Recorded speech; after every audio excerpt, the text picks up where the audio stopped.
Well, hello everybody. Welcome in. How you guys doing? Thanks so much for being here, everybody. Hey, Rising Phoenix and Brick Girl.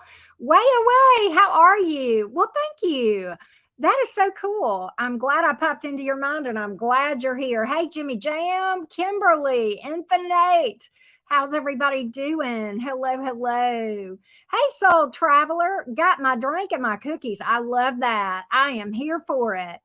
So chill, making tea and snuggling in. I'm doing well. Thank you, Brit girl. I hope you're doing good. Oh, you were answering Rising Phoenix. Well, I'm doing good too. Hey, Jeff. Hey, Rainy, Stacy, Chatty Chicky. How you doing? Hey, Dara. How's everybody doing? Welcome in. Welcome in. Listen, I have a very important astrology chat that I will probably repeat again in my all signs tomorrow. It is super, super important. Okay. And I really just stumbled upon this information yesterday, and it's like right upon us, a big astrological thing going on that we need to be aware of. It's not bad or good. It all depends on how you approach it, but how you approach it is going to be very, very pivotal in going forward. Okay. So definitely you'll want to check that out. Hey, Spiritually Woke. Hey, Mike Ritchie, Mimi, Maria, Crystal, Carla, Jamie, Necessary Truths. How are you, love? Good to see you. Hey, C. Wallace again. Miss Gray, Cat. Good to see. Okay, well, good. Well, we're going to tear it up on the astrology chat. The rest of the time, let me just give y'all a heads up. All right. It's Sunday Fun Day. We're going to have some fun. These are collective messages, okay, that we're gonna ask a bunch of different cheeky, crazy questions. Okay. I'm not gonna timestamp.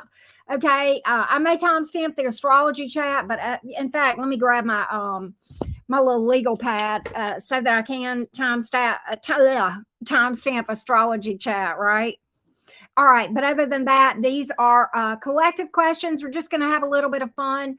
I may, once we get started, I may, depending on time, let you guys give me some suggestions. Okay. Sushi roll. Okay. Well, there you go. Hey, Barbie. Hey, Noodlehead. What's up, everybody? GM. I hope you're doing good. Hey, Ocean Fairy. Saffron. Okay. Saffron. It's time. We gotta do the thing. Hello. Welcome, everybody. Hey, Macy Davis, real quick, speaking of the mod squad, welcome Saffron, everybody. A little bit of Sagittarian energy swinging into the mod squad. Saffron's been around the cottage for a long, long time, so we're happy, happy, happy. But the questions we're going to ask, we're not answering questions like specific to your situation. These are for the collective. Okay. For the collective. I'm not doing like mini reads for individuals. Okay. So I'm going to do a few to show you what we're doing, and then we'll kind of roll from there. Okay. Mimi, yes, Fun Day Sunday. We are going to be cheeky in the questions, but when we get to astrology chat, we are going to get very serious. A very, very important date coming up just in a couple of days that you guys need to know about. Okay. So we'll talk about that in more detail. I am going to switch over to my notes that I have on my laptop, so I can't actually see my reflection. So we're just going to wing this, but I need this because this has my list of 20 questions or so, right? Give or take, right? Let's see. It's just the crazy questions. This is for the collective. Take what resonates. Hey, Ducursi, how you doing? How you doing, Mad Max? Good to see everybody. Hey, Diamond 1111. How you doing? Hey, Elise, how are you? All right. No, I don't want to read with this deck. I don't want to read with this deck. It's too hard to shuffle. And long story short, I'm dealing with some inflammation in one of my hands. So I have to be careful of that, right? Hey, Ellie Ray, how are you? Hey, Christy, good to see you guys. All right. So question number 1, this is for the collective. Take what resonates. All right. Collective, do you have a frenemy? Do you have a frenemy? That is the question. Do you have somebody who is posing as a friend, but really not looking out for you in some way? Let's take a look. Do you have a frenemy? Do you have a frenemy? Let's find out. Do you have a frenemy? Here we go. Do you have a frenemy? All right, let's take a look. Let's take a look. Hey, Anastasia. Good to see you, love. Here we go. Here we go. Well, let's see. Queen of Pentacles is here. Ooh, okay. The Hanging Man. People are definitely watching you. You do. You do. You do. You do. You do. You know what? I kind of think you're aware of it, and I think you might know who they are. I think you're kind of watching this person to see, what they're going to do. Hmm. Okay. But the reason I say that it looks like you might be poised to is you have pulled this is Queen of Pentacles in this deck. Okay. So you got something apparently to be jealous of. Okay. Maybe they're jealous of your financial success, your stability, your security, knowing your own damn value. I like that a lot too, collective. But I think you're sitting back watching this, and I think you're aware of it. I think you're aware that there's a mine in the minefield, and I think you're going to avoid it. You pulled Earth energy here. You pull Pisces and Scorpio. Very interesting. All right, next, how your boss sees you. How does your boss see you? Those of you who are working, who are employed, let's take a look. Collective, how does your boss see you? Collective, what's the boss's opinion of you? Let's take a look. Let's take a look. Collective, how does your boss see you? Let's take a look. Here we go. Here we go. How does your boss see you? How does your boss see you? What's your boss's opinion? Let's take a look. What does the boss say? Five of Pentacles in, okay, Five of Pentacles in reverse. Seven of Pentacles in reverse. Eight of Pentacles though. Okay, very interesting. You know what I think your boss feels like is that there's times that you waste your time and times that you pay attention. They may feel like that you're not consistent here. Okay, that like what I'm getting here is that your boss feels as though that at times you will, I mean, I use this word, at times you may slack and then you'll do things to kind of make up for it. So ultimately you bounce back from it, but they don't feel like you, they feel like, and they may feel like you procrastinate and then bounce back from it. They feel like you make it and you manage to cover yourself, but that's their impression of you. Very interesting here. Emperor on the bottom of the deck. Some of y'all may be whether you know it or not, they may be watching you to see if you're for some sort of promotion or level up, and they may be paying attention to your habits and patterns. Okay. All right, there we go. All Earth energy here with all these pentacles here, except for the Emperor card that came out, which is Aries energy for what it is worth. All right.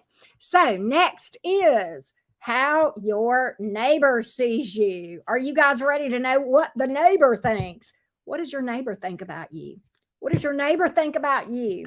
What does your neighbor think about you? Oh, goodness. How you doing, Legion? Good to see you. Here we go. Here we go. What does your neighbor think? What does your neighbor feel? Or how does your neighbor see you? How does your neighbor see you? Let's take a look. How does your neighbor see you? How does your neighbor see you? Nine of Swords. They feel like you're Seven of Cups in reverse and the Judgment. They feel like you're up in your head a lot. They may feel like you're a loner. Okay. They also feel like you're super judgmental of them. I don't know what that's about, but they may feel like that you judge them. Like you look at, I don't know, do you look at their house and go, well, look at all that crap in the yard? Or I don't know. I mean, what is it? I mean, they feel like you're judging of them. Maybe they feel like, why do they feel like you're judgmental of them? Are you telling these people to stay off your lawn? I don't know. But your neighbor thinks you're the devil. I think this neighbor feels like you're a worrier and that you're a loner. You're a loner. Okay. There we go. Very interesting. Hey, Rochelle. Hey, Esperanza. All right. What's my next question here? Okay. For those of you who have someone on your mind, we're going to the romance department. We'll bounce around in different topics. Okay. For those of you in the romance department, the person on your mind, deepest secret. What is their deepest secret? Okay. What's the skeleton in their closet? Let's find out. Let's look. Let's look. Deepest secret of the person on your mind from a romantic standpoint. What's their deepest secret? All right, here we go. Deepest secret. Ellie, you're cracking me up. Their deepest secret. Oh my gosh. They don't, oh my gosh. Several things here. Their deepest secret, they don't feel, you know what they feel like? They don't think that they're attractive enough for you. They do have emotion for you. I'm going to tell you the King of Cups is here in the upright, but they came out as the King of Wands in reverse and the Empress in reverse. They feel like that they're not pretty enough, hot enough, okay, whatever the case may be for you. I'm just saying. I just saying. Okay, I just saying. They feel like you don't find them attractive. They may feel like they are not attractive in general. Okay. And I think they've got confidence issues because of it. So they may not let on that. You know, a lot of times people who don't think they're attractive or who have confidence issues walk around strutting their stuff like they think they're all that in a bag of chips to kind of make up for it, right? I don't know, Legion's dad. I don't even know that I've got 20. I just wrote a bunch down, but I might take some ideas from you guys. Yeah, this is just cheeky fun day. You know, I mean, it is what it is. Okay, let's talk about new love. Since we're on the topic of romance, when you go out with somebody the first time, you meet them for the first time, whether it's coffee or it's a date. I mean, the first time that you actually physically go out from a romantic standpoint. Okay. What is this person's impression of you? What is this person's impression of you? How do you impress your dates the first time? What do they see when they see you? What do they see when they see you? JSF, you're crazy. We are going to get there, soul traveler. You ain't wrong. Ooh. Ooh, what? Collective. What in the stunned. Why? I'm gonna tell you, King of Cups here came out. What this tells me is this person falls in love with you at first sight for the most part. Okay. And they sit there and they're like, oh my God, am I good enough for this person? They find you very attractive. Okay, they try to play it cool. They try to have a poker face here, King of Swords. They try to play it cool, like, okay, I got this. But inside, their little hearts going pitter patter, and they go, oh my God, I'm going to fall in love with this bitch or bastard. Oh, excuse me, I'm not supposed to be cursing, right? That's what I got that. We are going to do pet reads. We are going to do I got a couple of pet questions on the list, right? So there you go. Wow. I got a bunch of hotties that follow me. Apparently. Okay, then. Get on with your bad self. Okay. Well, like attracts like. Right. Okay. Here we go. Let's see what my next question is that I've got. Okay. Speaking of pets, they're next on my list. How your pet views you. What is your pet's opinion of you? What? What? I know, right? The Cottage Collective is hot, right? Diamond 1111. Here we go. I know, Brick Girl. I got to do this for you. All right, here we go. What is your pet's? How does your pet see you, Collective? Elise, oh my God, that's epically funny. Where'd that go? Oh my God, that's so funny. That is freaking epic. Oh my God. All right, here we go. How does your pet see you? What does your pet think about you? What does your pet think about you? What does your dog, cat, hamster, goldfish think about you? Let's take a look. That's freaking epic, Elise. I won't forget that one for a hot minute. Here we go. How does your pet see you? Right, Rising Phoenix?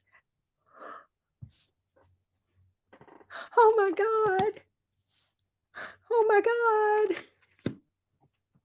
Okay, listen. First of all, your pet, the King of Cups keeps coming out, y'all. Apparently, y'all are all a bunch of lovable people. Well, of course. And the Ten of Cups here. Your pet wants to be with you till death do you part, okay? And the King of Cups, the Ten of Cups. But at the same time, your pet is afraid you're going to leave them. Eight of Cups. You got the card of walking away. Your pet feels like you're going to leave them and walk away and leave. This is true for my dog. I have never abandoned this dog, ever, ever, ever. And she was born with a silver spoon in her mouth. And yet, that Scorpio crazy dog. Look, do y'all want me to tell you why this fits me? Because I'll tell you why. Yeah, when's he going to give me more treats? My dog. Okay, when I leave my house to go anywhere, the grocery store, wherever, run errands, go, the other night going out to eat or whatever, okay, I always try to give my dog like several of those, long lasting chews or whatever, right? When I get back to the house, I don't care if it's 30 minutes later or 8 hours later. Those things are untouched. I'm going to tell you why she does that. She's rationing because she doesn't know if I'm not coming back to feed her. And I have never done that. Such a Scorpio thing, right? All right. We got water all over this reading. Here we go. Next question. Next question. All right. Going back to romance. Going back to romance. Are y'all ready? What does your ex tell other people about you? Whoa, we're getting juicy again. That's so funny, Esperanza. Here we go. Britt girl, you ain't lying about that. You ain't lying. My dog goes she don't miss a trip. And when my 17-year-old was young, she didn't miss a trip either. It's like, well, privacy went out the window. All right, what your ex says about you. What your ex says about you. What your ex says about you. What your ex says about you. What your ex says about you. Here we go. What your ex says about you. Oh, okay. Let's see here.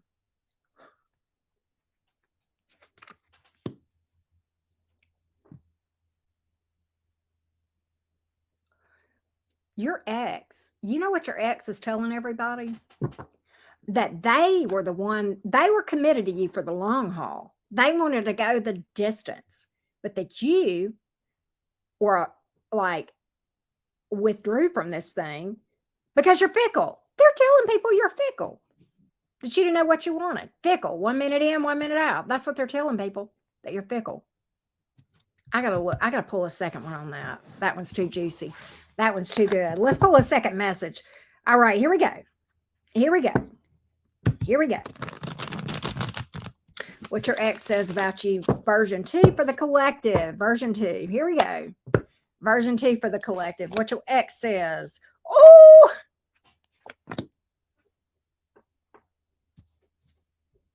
Ooh, this is getting oh my God. Okay, are y'all ready? The ex says you're a B. Okay, I don't mean a BEE. I mean like a sunny beach, okay? Right? They say that all you did was nag and complain. Mm-hmm. And they say that you broke a vow. Cheated on them, I think. And that you were also very controlling, and it was my way or the highway, and you were always raising heck. Okay, there you go. All right, there you go. All right, let's go to the next question. Let's go to the next question. This is a fun one. All right, y'all ready? Why? Okay, we know all of us have haters for whatever reason. Yep, we all have them. Why are your haters jelly? Why are they so jelly? Why are they? Because we know they hate because they're jealous. We know that part. So why are they so jealous? Why are they so jealous? Why are they so jealous? Why are your haters jelly? We'll have to send them some peanut butter. Why are your haters jelly? I love that, Jamie. You're absolutely right. Here we go. Why are your haters jelly? All right, here we go. Oh, I gotcha. I'm gonna you know where your haters probably are? They're probably your coworkers, whether you realize it or not. Why do I say that? Because they see you getting some attention at the job from doing a good job, maybe a raise here, leveling up, possible promotion here, but definitely making bank, okay? Making your bag is what I'm trying to say. They jealous. That's what they're jealous of, financial stability here. You work hard and you're being noticed about it. Well, they could do it too, but okay, let them hate. Let them hate, right? It is what it is.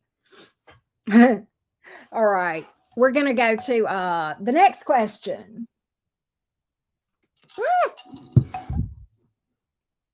Now I'm going to have to wash my little tablecloth thing that I have here. All right. Hey, nobody. What's the next question? Ooh, okay. All right, y'all ready to talk? Y'all ready to talk about, you know, the boinky? Y'all ready to talk about the boinky? All right. How will your next boinky time go?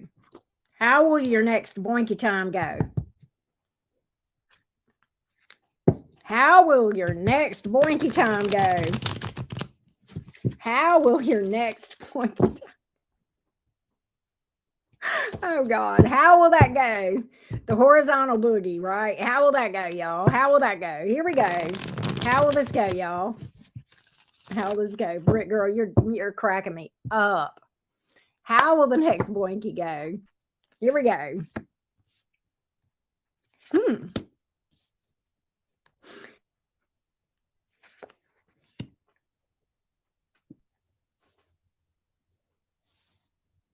Okay, I'm gonna tell you what I got here. Whoever this is,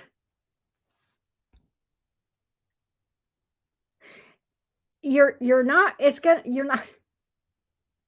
You can be the pillow princess, for one thing. For starters, you can be the pillow princess. Do you understand what I mean? Secondly, this is a quiet one. Do you understand what I mean? The high priestess is here. And you're going to wonder whether they like it or not. You're not going to know. They're not going to let you know. I know, right? It is a horn moment. You're absolutely right. Necessary trees here. You're going to be wondering whether, well, did they like it? Did they like it? But we've been with the type that are super loud, the somewhere in betweens, and the ones that like you could hear a pin drop. So what I get from this is whoever this is going to zip the lips and go to town, and you ain't got to do nothing. There you go. There you go. Yep, the quiet type. The quiet type. All right. Let's go to the next question. Okay, here's a good one. What do your coworkers say about you? What do your I don't think so, Mimi, not even that. What do your coworkers say about you? Brick girl. What do your coworkers say about you? What do your coworkers say about you? Right, JSF. Even Scorpio's got standards, right? Sorry, dark humor. Okay, here we go. What your coworkers say about you? What your coworkers say about you? What your coworkers say about you? What your coworkers say about you? What do your coworkers say about you, collective?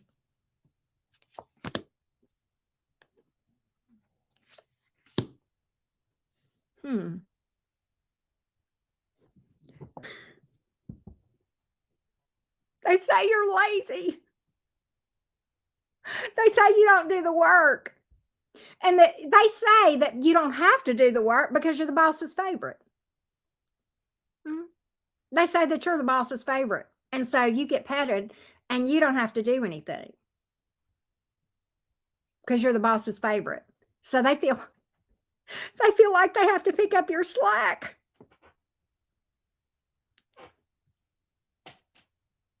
That's what they tell people anyway. I don't know if it's true, but that's what they tell people. That's what they say. That's what they say. Again, these are collective fun messages. Y'all take what resonates. Okay. Here we go. Your pet's view of your dating life. What does your pet think about your romantic life? What does your pet think about your romantic life? What does your pet think about the romantic life, your romantic life? No, we take suggestions, nobody. What does your pet think about your romantic life? What does your pet think about your romantic life? What does your pet think about your romantic life? Hey, Mike, here we go.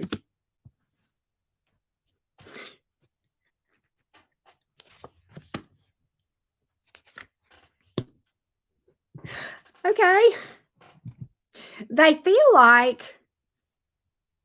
that you've had some bad experiences in the past, that you have been with some real losers. Probably true. They feel like you have been with some they feel like your past with romantic, you don't have a good track record picking people, they don't feel like. 6 of Cups in reverse. They don't like your choices that you have made in the past. Okay? They don't. Now, they also feel like that why do they feel like you go out, but they also feel like the minute somebody does something, you're out. Okay, man, you just pull the plug. Okay, they may feel, I don't know, how can a pet, okay, they feel like that you're jaded, and that because of that, you just pull the plug like that now because of your bad past. I didn't know. Pets are pretty intuitive, right? They feel like you're good about going out and having a good time or entertaining the idea, but when it comes down to brass tacks, you're out the door. The minute somebody shows you who they are, you're like, or you feel like they are, boom, you're out of there. You're out of there, right? So there you go. Hey, Ashley, how you doing? All right.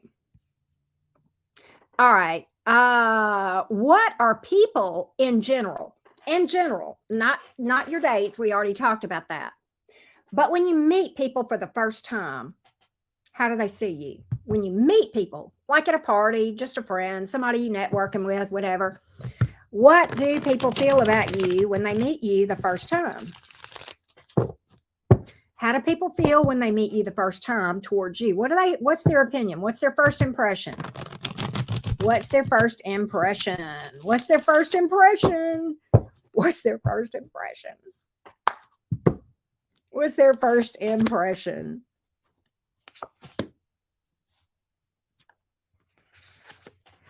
They feel like you're flighty. They feel like that you're unstable. Okay, are you letting the freak flag fly too soon when you meet people? Is that what's going on here? I mean, look, I know we are all weirdos. Okay, we are the weirdos, mister, right? But look, are you immediately just flying this freak flag? Look, I am nuts. I am off my rocker. Okay, they feel like you're fun. They feel like you're the life of the party. They do feel like you're a lot of fun. Okay, but they do feel like that if it came down, they kind of feel like you're allergic to romance too. They feel like you're emotionally closed off as far as romance. I don't know why. I don't know why that's coming out. They feel like you're a boatload of fun, but that you're here for a good time, not for a long time, very unstable, kind of flighty. That's what I'm getting. That's what I'm getting. All right. I know, right, M&L? That's what I'm getting. All right. Don't forget, we do have an important astrology chat. Okay. What is my next question? Okay. This is a little bit more challenge, a little bit more serious. What is your biggest challenge coming up? What is the biggest challenge coming up? We might pull 2 spreads on this. Biggest challenge coming up. Biggest challenge coming up. What is your biggest challenge? Obstacle. What is it? Let's take a look. What is your biggest challenge? Let's take a look. Here we go. What's your biggest challenge? Thank you, Mimi. I thought it would be something fun for Sunday night. I just was not in the mood for doing an all signs and being all serious for a change. Okay, your biggest challenge is this. Getting, wow, 6 of Cups in reverse to the Ace of Cups. Letting go of the past to manifest something valuable that is new. Letting go of the past wounds and the bad blood and closing out cycles to manifest something new. Wow. That's a romance thing. What else? What else? What is your next biggest obstacle? What is your next biggest obstacle? Give me another message as far as biggest obstacle goes. What is your biggest obstacle? Here we go. Biggest obstacle. Biggest obstacles. Love that, Diamond. Love that. Here we go. Here we go. Here we go. Biggest obstacle. Overcoming codependency. Overcoming codependency. Looking to other people for your feelings of security and stability. Wow. Yeah. Overcoming codependency. People pleasing. Sometimes. Codependency. Right. All right. There we go. That's a collective message, right? That's a collective message. Definitely nobody. I'll take a suggestion. Do y'all? I've got one here that I'm going to do. But if you guys have any suggestions, right? If you guys have any suggestions, hey Michelle Lee, yeah, nobody. Anybody got suggestions? Wow, Diamond. Anybody got suggestions? I'll be glad to entertain them. This is just for fun. Do I have anything on home? I don't. Necessary truths. I don't have anything on home. I've got some family questions. Hey, Careless Whispers. Yeah, these are just collective messages. Jimmy Jam, we're not doing specific stuff. This is for the collective. Who, like your ex's friends or whose friends? What do their friends say about us? I'm confused, Britt. What do whose friends say? Will you be taking a vacation soon? All right. Is upright is yes. Reversed is no. Will you guys be taking a vacation within the first 6 months of 2023? Let's do that. I'm seeing a lot of you guys taking a vacay of some sort, right? That's what I got. Who is gossiping about the collective? The ex's friends. Okay. I got you, Britt girl. Love it. Okay. And of course, this is probably greatly influenced by what your ex has told them, right? What do the ex's friends say about you? What do the ex's friends say about you? Thank you, Capri Sunshine. What do the ex's friends say about you? What do they say about you? What do the ex's friends say about you? Let's see here. I don't know, Legion.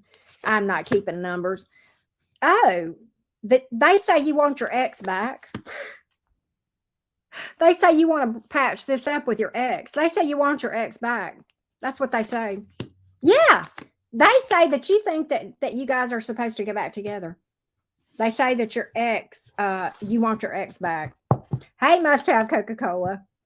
Oh, GM, that's a tough one. That's a little bit too deep for this. And that's more of kind of going to the other side a little bit, even a little bit of mediumship. And I am a medium, but I don't provide that. I don't fool with that as a, like, that's just for me. You know, I just do that for me, right? They are drunk, Careless Whispers, right? There we go. I would not make any decisions about moving Esperanza until after Mercury is out of retrograde. What do your significant other's parents think about you? I like that. Okay, Necessary Truths, can I rephrase it? The person on your mind. What do their parents think of you? The person on your mind. What does their parents think about you? What do their parents think about you? Linda, I'm not doing specific questions like that. It's more of collective, okay? It would apply to everybody, okay? What does the person on your mind's parents think about you? What do they think about you? What's their opinion of you? The parents, the parental unit.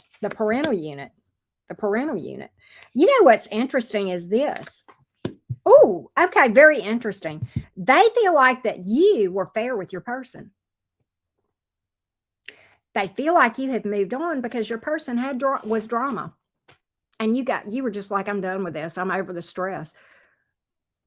And they feel, I don't know. They may feel like you want your person back. Why is the Four of Cups here? In the reverse, they may feel like you've moved on and hooked up with somebody else. Let's see here. What? Give me more about this. I think they feel like you're with somebody new. They sure do.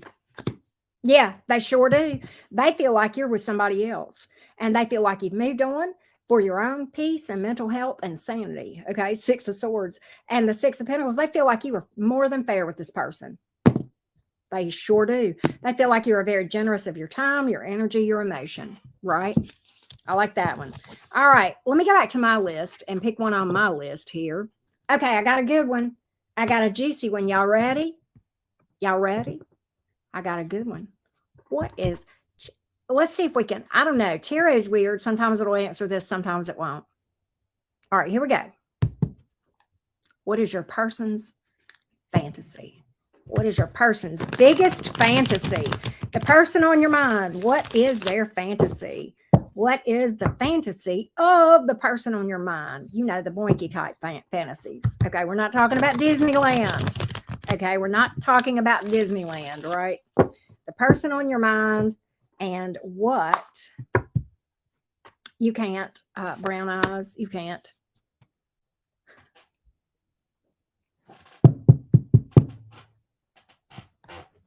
They like it in the car. They like it in the car. And they like it when the car is moving.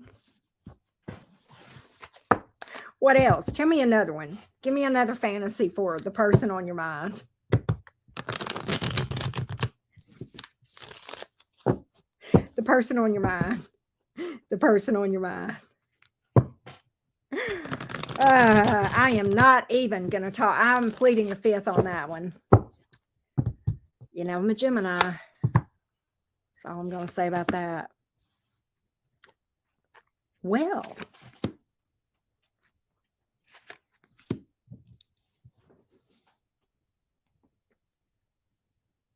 they wanted to go all night and they wanted a threesome.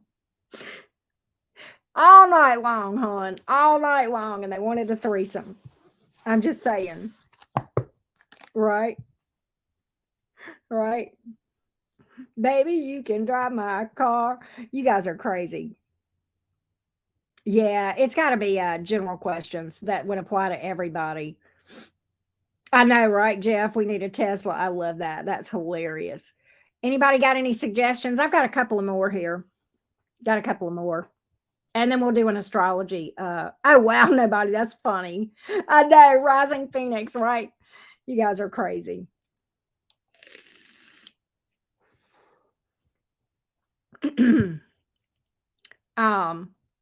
Anybody got any suggestions? If not, I'll go pick up one of mine.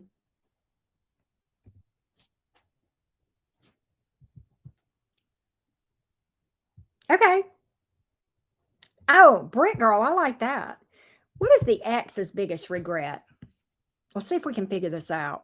This is a good one. What is the ex's biggest regret? I like that too, Coffee Cat.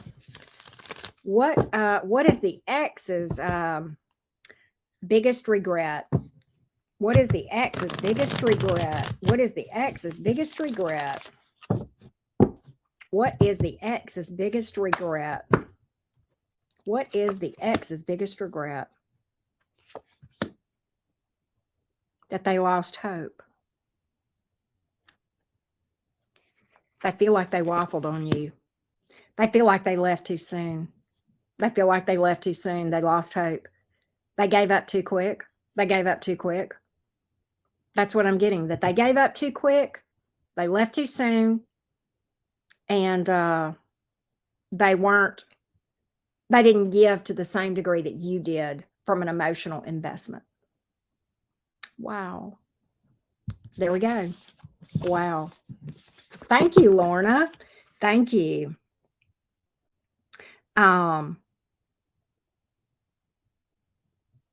Let's see here. I like yours, Jamie. I'm going to go back and pick yours up. Are there any work crushes? All right, this is a yes or no, so I'm just going to pull one card. And again, take what resonates, okay? This is for funsies, y'all. All right. If it comes out upright, then the answer is yes. If it comes out in the reverse, the answer is no. Is someone at work crushing on you? No. No. All right. There we go. There we go. Yeah, I know. Hate it, but you know, it is what it is. Y'all know if that's your story or not, right? All right. Let's see if I have any I can add to the mix here. Hmm.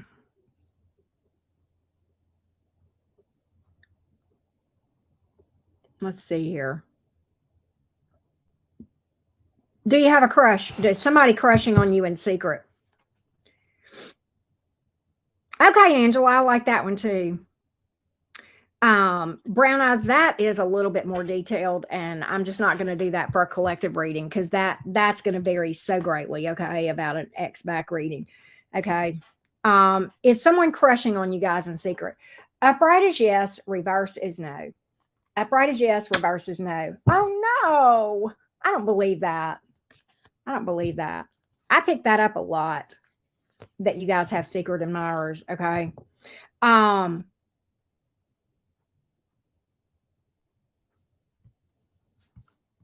But yeah, what was my next one?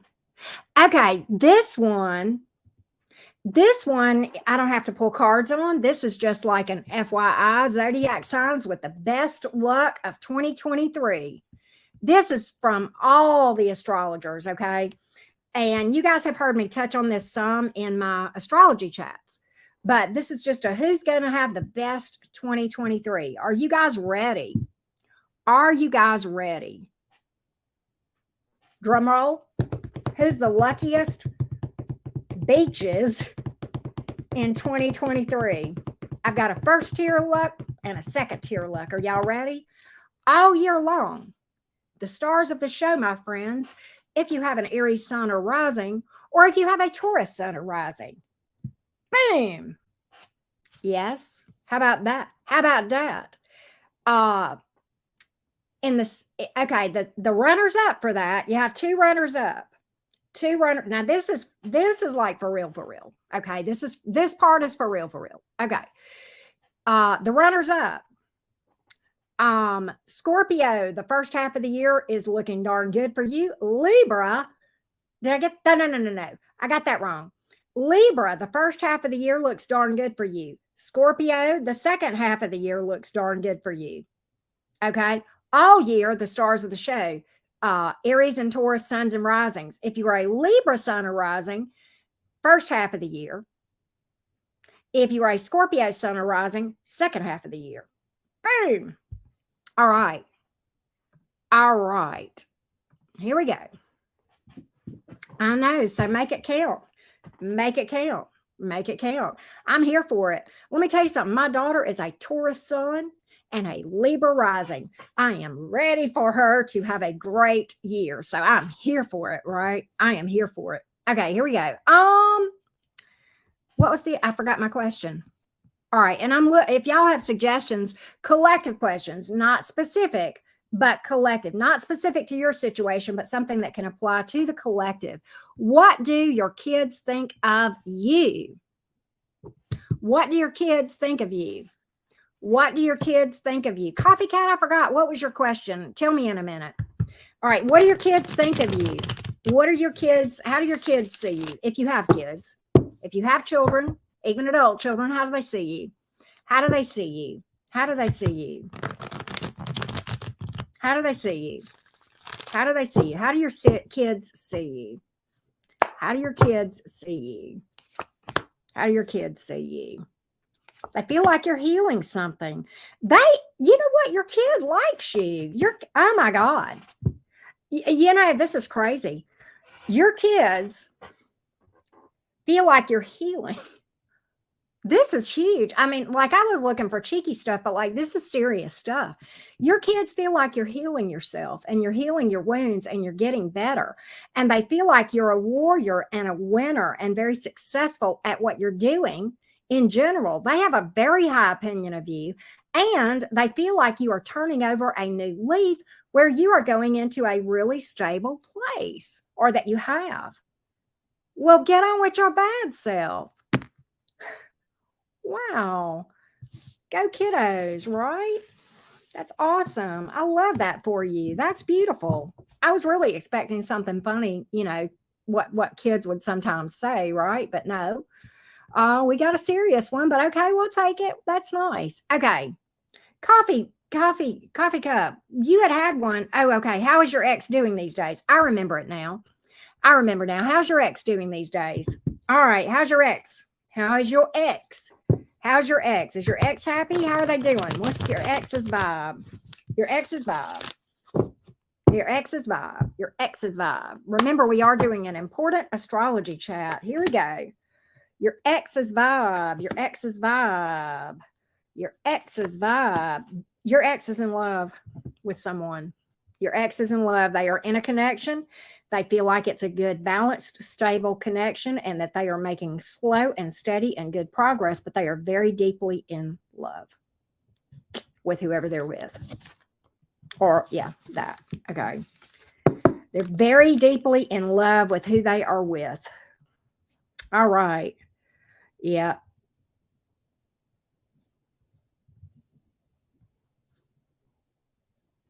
All right. So, yeah. All right, let's pick one. All right. Okay. For those of you who are crushing on someone, I did that one, Sonia. I think it was before you got here. I did that. I think that may have been like my first question or two, right?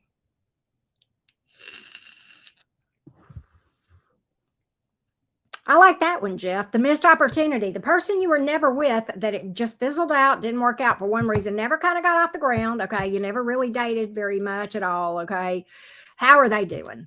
Are they happy? Are they happy? How is the one that got away that you never really got off the ground? Never really got off the ground. How are they doing? How are they doing? How are they doing?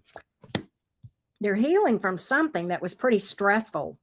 They have recently gone through a tough cycle, but they're doing better. They've had a light bulb moment. They are feeling better. Okay. The stress has lifted, but they have just recently completed a tough cycle, possibly a tough healing cycle. They've had a light bulb moment here, a light bulb moment, a victory over this thing. Okay. So I think they've gone through a tough time, but I think they're doing better. Okay. Hey, Lucy. Stacy, I'm not doing mediumship questions. Okay. That would be mediumship questions. And I don't do that. I mean, I do, but not publicly, not for others, just for me and my friends. Okay. So there we go. How does your crush feel about you? Does your crush like you back? Does your crush like you back? Does your crush like you back? Does your crush like you back? Does your crush like you back? Does your crush like you back? Does your crush like you back? Does your crush like you back? Does your crush like you back? Does your crush like you back? Does your crush like you back? No. No. I got 3 reversals. That stinks. That stinks. I think your crush might be a player.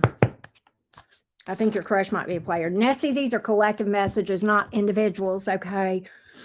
These are for the collective, okay? These are for the collective. But you can pose a general question that could apply to the collective, okay?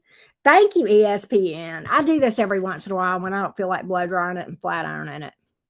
I went to the wrong place. I want to go to my next. Yeah. Right, I know. I have 1 more. 2 more, actually. Yeah. 2 more.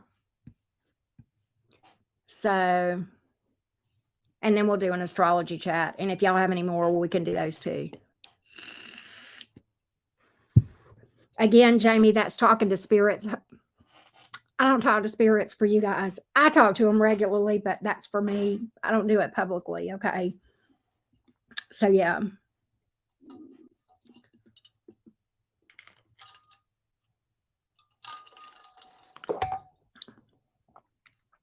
I got that coming, Esperanza. That you actually read my mind. Right. Hey, Ricardo. Hey, Ricardo. I talk about that so much in astrology chat, Ashley. It's like, ooh.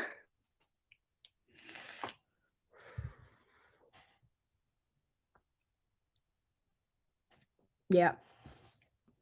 Is the new person, is your next relationship someone that you know? Is your next relationship someone that you know?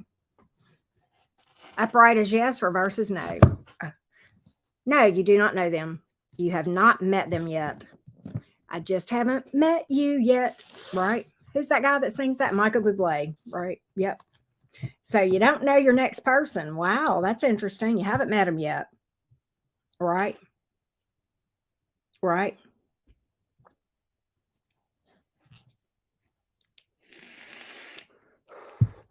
All right. Your next blessing. Your next good thing. Your next good thing. Take what resonates here. Your next good thing. Your next good thing. Your next good thing. Your next good thing. Your next good thing. Your next good thing. Your next good thing.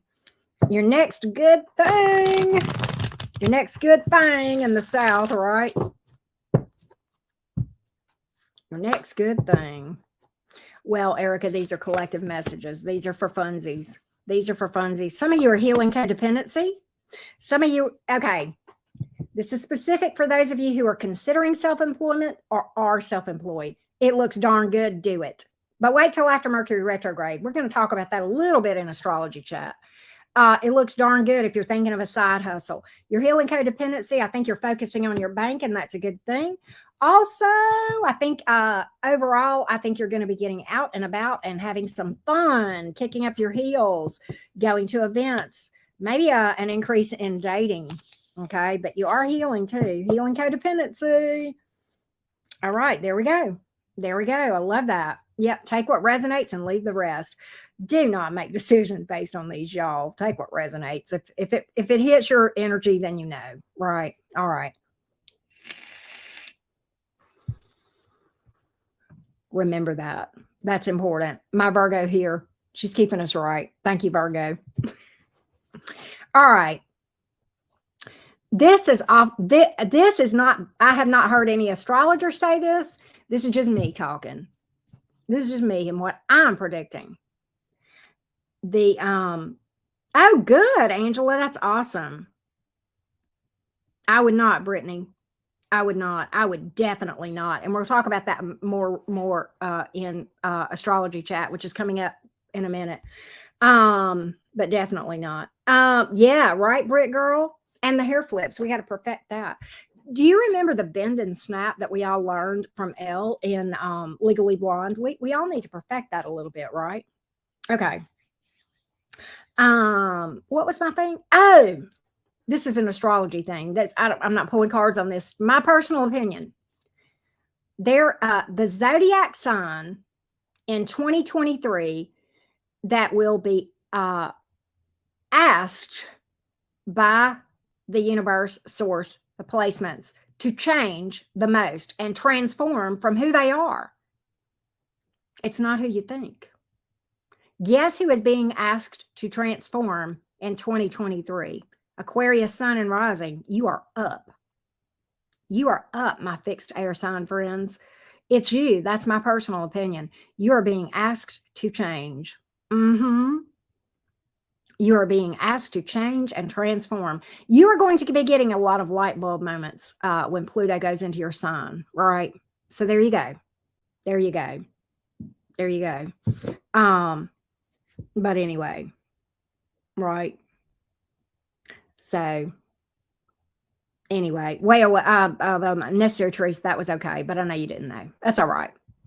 But I don't freak out about profanity so much in the chat, right? Yep. Definitely. But I think Pluto is going to be helpful, but it's going to be persistent. It's going to be persistent. Yes, it is. If you guys have any other suggestions, otherwise we will do astrology chat.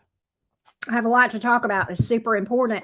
We are going to talk about this in my all signs tomorrow, but you guys get a preview, right?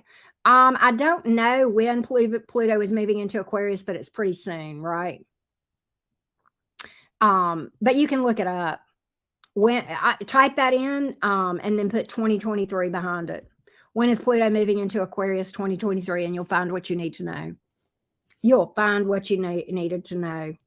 I can answer that, Madeline, without cards because they're a douche canoe and they're immature and they can't face their own stuff. That's why you get ghosted. Point blank, period. And that's nobody you want to mess with. It's nothing to do with you. When a person ghosts you, that is the ultimate sign of a person lacking the ability to take responsibility and the ability to function in an adult way in the world. Right?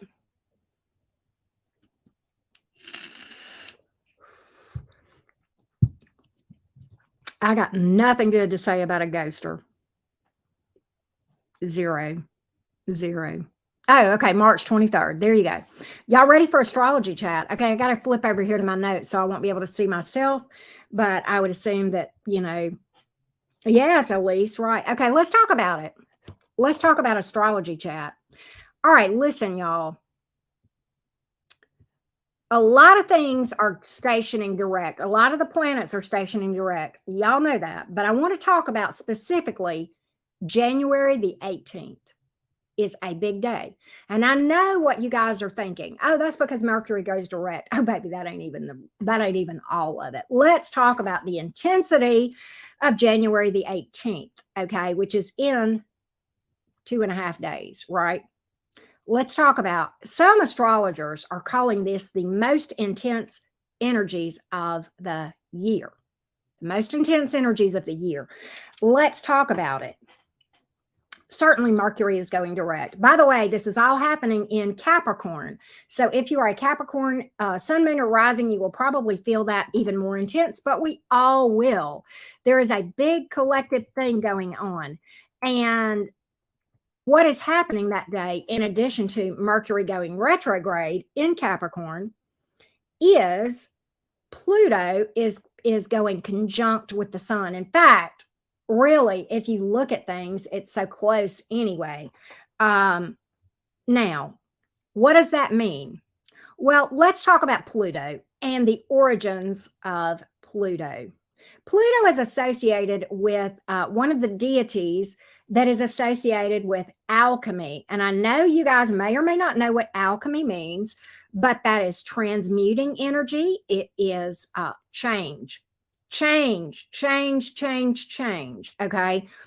Pluto is, there's going to be a big light bulb moment for probably everybody listening to me about that time, maybe a little before.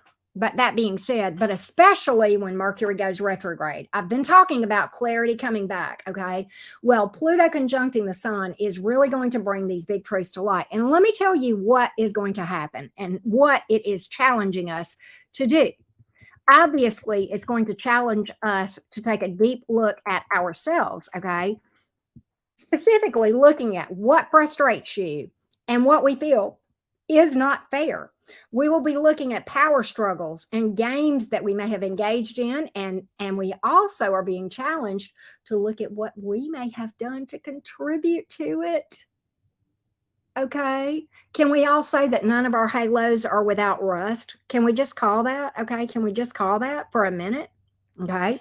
I'm going to tell you specifically how this is probably going to affect you. Hold on. But in general, we have to decide whether we are going to make a power play to rise above all this stuff, or we're just going to give up and go status quo. And it's going to make a big difference in whether we decide to level up or not. And when we address these issues, it's very important, not just that we address these issues, but how we address these issues. We are looking to respond with maturity, honesty, and responsibly in our approach. That's critical in being successful in this big leveling up that we are being asked to do. This, if you approach this right, y'all, it's going to be able to bring about a brand new feeling of liberation, freedom, authenticity, and knowing who the heck you are and what you will and won't entertain. Okay.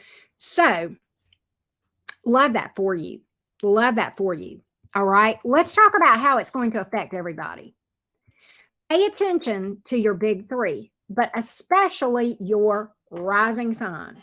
Okay. Pay attention to your big three, which is your sun, moon, and rising, but especially pay attention to your rising. Okay. If you are an Aries rising or sun or moon, 10th house, career, reputation and your life purpose, and even your vocation purpose, and whether or not, that has to do with where you're really satisfied, where your passion is, where you feel your heart call to. Okay. Now, Taurus rising, sun or moon, but mostly rising. It has to do with ninth house, which has to do with higher education, legal matters, travel, philosophy, religion. All right. If you are a Gemini rising, secondary sun and moon, this is your eighth house, which has to do with financial institutions and agreements and releasing what no longer is aligned with where you want to go. So it's about taking a deep look and saying, is this even in alignment with who I am or who I want to be? Okay. If you are a Cancer rising, secondary Cancer suns and moons, this is in your seventh house. So this has to do with partnerships, not just romantic partnerships, but in general. Okay. Who you align yourself with permanently. Okay. It does have to do with love and relationships and possibly marriage. Okay. So is this serving me? Is this what I want to do? Right now, if you are a Leo rising, secondary sun and moon Libra, okay, if that is the case, then this is about your sixth house. So we're talking physical health, your routines, self-improvement, to a lesser degree, work-related, clients, customers, coworkers, okay? Now, if you are a Virgo rising, sun or moon secondary, this has to do with your fifth house, which is creative endeavors, okay? Your children or embracing your inner kid. So Virgo, this is wanting to pull you out of hermit mode a little bit, right? And get you to be social. Get out there and start dating, love and romance. And it will make you kind of think, what am I even looking for? What's my goals here? And go for it. And at the same time, there's a challenge to lighten up just a little bit, Virgo, okay? Libra risings, sun or moon is secondary. Fourth house vibes for you, love bugs. Home, parents, your roots, your security, your stability, your cave, what makes you feel safe, right? What makes you feel safe? What makes you feel nurtured sometimes? Sometimes parents, okay? Yeah, we said that, okay? All right. If you are a Scorpio rising, sun or moon, but mostly rising, third house, siblings, neighbors, communication, and learning, okay? All right. If you are a Sagittarius rising, okay, sun or moon secondary, but mostly for risings, this has to do with second house vibes. The money you earn, the money you spend, and how you approach that. It also has to do with your own values, your skills, and self-love, okay? If you are a Capricorn rising, sun or moon secondary, but definitely Capricorn risings, first house, this has to do with absolutely everything to do with your very identity and who you are and who you know yourself to be, and becoming self-aware. Self-awareness is a superpower. The reason, Capricorn, that it is hitting you on your first house is because all this stuff is happening in Capricorn. So specifically Capricorn risings, okay? All right. Aquarius rising, sun or moon as well, but more especially to the risings. This is 12th house. All things spiritual, your soul, your psyche, mental health, ways you self-sabotage, tapping into your spirituality, ascension. I would definitely, if I were Aquarius rising, not be surprised to hear you guys say that you have intense dreams and downloads over the next few days, maybe even up to a week, okay? So you're very much going to be asked to focus on that area. Okay. If you are a Pisces rising, sun or moon secondary, but Pisces rising, this is 11th house energy here. This is going to have to do with friendships, groups, your goals, and your aspirations, okay? So how you fit into the world, if you will, okay? All right. So I hope that helps you guys. Let's talk about some other important dates that are coming up. I'm not going to talk about these in great detail because, quite honestly, I'm not prepared, but I will be. I will be in a future astrology chat probably very soon. Okay, let's talk about this. The first new moon of the year. It's in the sign of Aquarius, okay? January 21st, which is about 5.5 days from now, right? The new moon, first new moon of 2023. And this is a big one, okay? This is a big one. I everything I've heard thus far, and I have not delved deep, okay? I'm going to tell you, I have not delved deep, okay?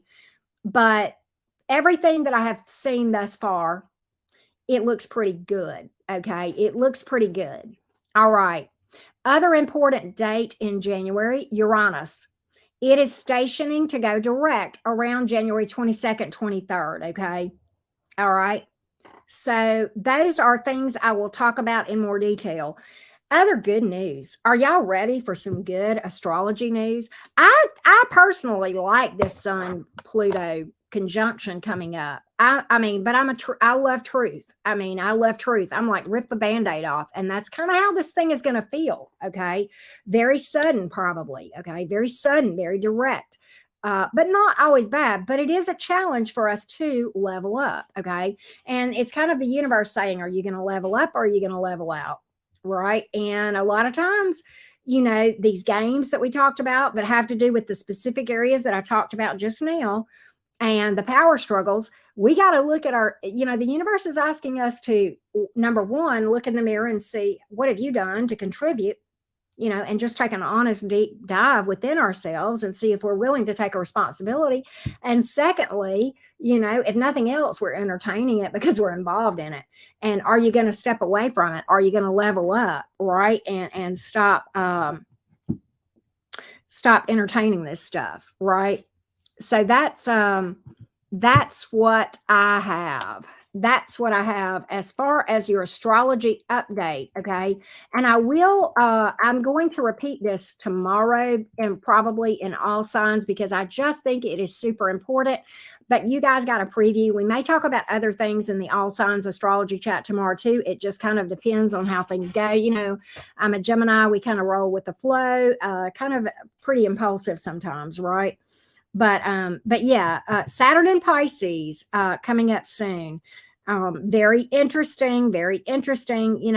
Saturn is all about structure and rules. Okay. And it's a little bit oppositional to Pisces energy. So that's another thing I need to look into. Necessary truths is Saturn moving out of Aquarius and into Pisces. And I know the Aquarians are super glad. I'll be honest with you. Can I just say this? What I have learned for Gemini risings, this is just me studying myself. So I don't know how this is affecting everybody else. But the fact that Pluto is soon to move into Aquarius, that is trine with Gemini rising, your first house. And so that works in that is a favorable aspect for us. Pluto is working nicely with the Gemini ascendants, okay, when it moves into Aquarius, okay. All right. What's interesting, necessary truths about Saturn going into Pisces soon. It is my second Saturn return. It is my second Saturn return. So very interesting you would bring that up. I was researching that a little bit today. The second Saturn return is not quite as rough as the first. The interesting thing about what's going to be going on with Saturn and Pisces, though, Saturn is going to do to Pisces what Mars did to Gemini. Saturn is going to move into Pisces. And then guess what? It's going to throw it in reverse and back right back up. Okay. And then move it forward again. So very interesting. A lot of us that are in a Saturn return coming up will get triple dose, but they do say that Saturn in retrograde, when it's going back over your Saturn, it's when Saturn conjunct Saturn. The Saturn is transiting your natal Saturn, basically. Okay. And it happens most everybody, your first Saturn return is you're about 27-ish, something of that nature. That one is very intense. The one that I'm about to come up on is not as intense. Okay.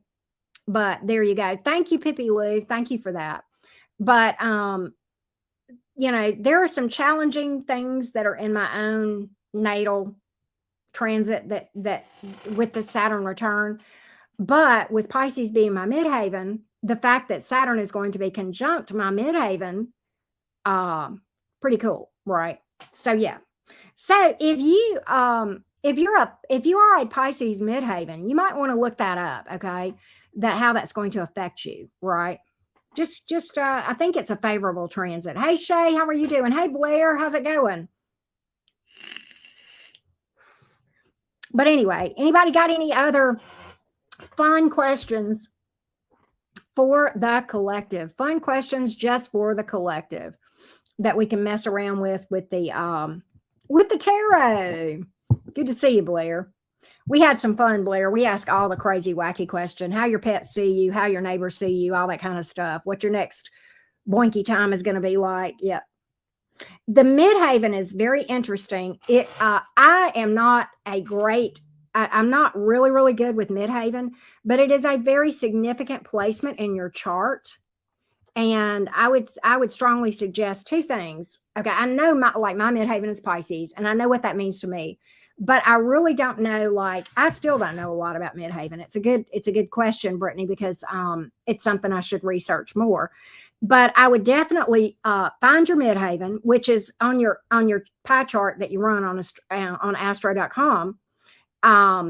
You'll see an MC at the very top, like you'll have this circle with 12 pie slices, and right at the top you'll see MC, and that is going to tell you your midhaven. And then I would go in and I would type Pisces midhaven. I think who was it that did a really good video? I think it was AstroKit. Okay, AstroKit is an astrologer that I follow a lot, and AstroKit did a great video a while back. I shared it on my community page, and she talked about how people see you based on your midhaven.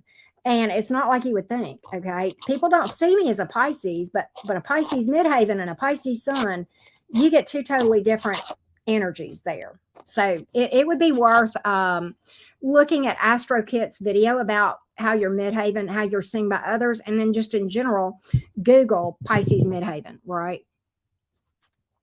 Actually, it's real interesting. It's kind of a marriage between Pisces energy and career focus, and very interesting because what that tells me is, let's see, your 12th house is in Taurus, necessary truths.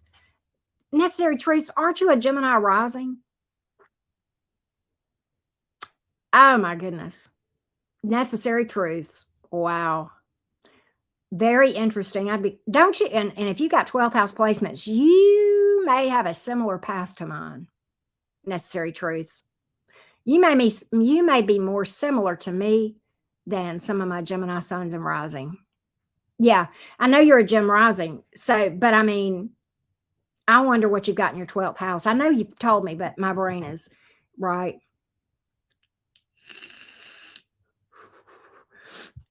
Wow, Ruth, that's crazy, right? That's crazy. Scorpio. Go to my community page, Scorpio. I've been posting a lot of stuff about 12th house. I have a 12th house sun as well. And you are now welcome to the club, Scorpio. Welcome to a sub club of the Cottage called the 12th house nutcases, right? Not really. We're just different. But very misunderstood, probably, by a lot of people, right? Right. Yeah, I would definitely, and I'm glad you came in. I'm glad you came in. But what I really am toying with doing, as a 12th house stellium, my sun, Jupiter, Mercury, and Mars are in my 12th. Okay. So, as a 12th house person, I have really started to delve into trying to, there's so much that can be said about the 12th house. Okay. And the placements there. And I've been watching a lot of videos. I've been reading a lot of articles. I have been sharing a lot of those on my community page. And I was going to make, I first started out, I was going to make a playlist about the 12th house. because it's so important to understand that if you have a 12th house sun or moon or stellium or any planet there, it just is very, very important to really understand that. And so I finally came to the conclusion that I think what I'm going to do is I'm going to continue to study this stuff, and I'm going to do my own darn video. And I'm going to try to cover everything. And if it covers more than one video, we'll just do a part 1, part 2, and part 3. All right. So that's what I got.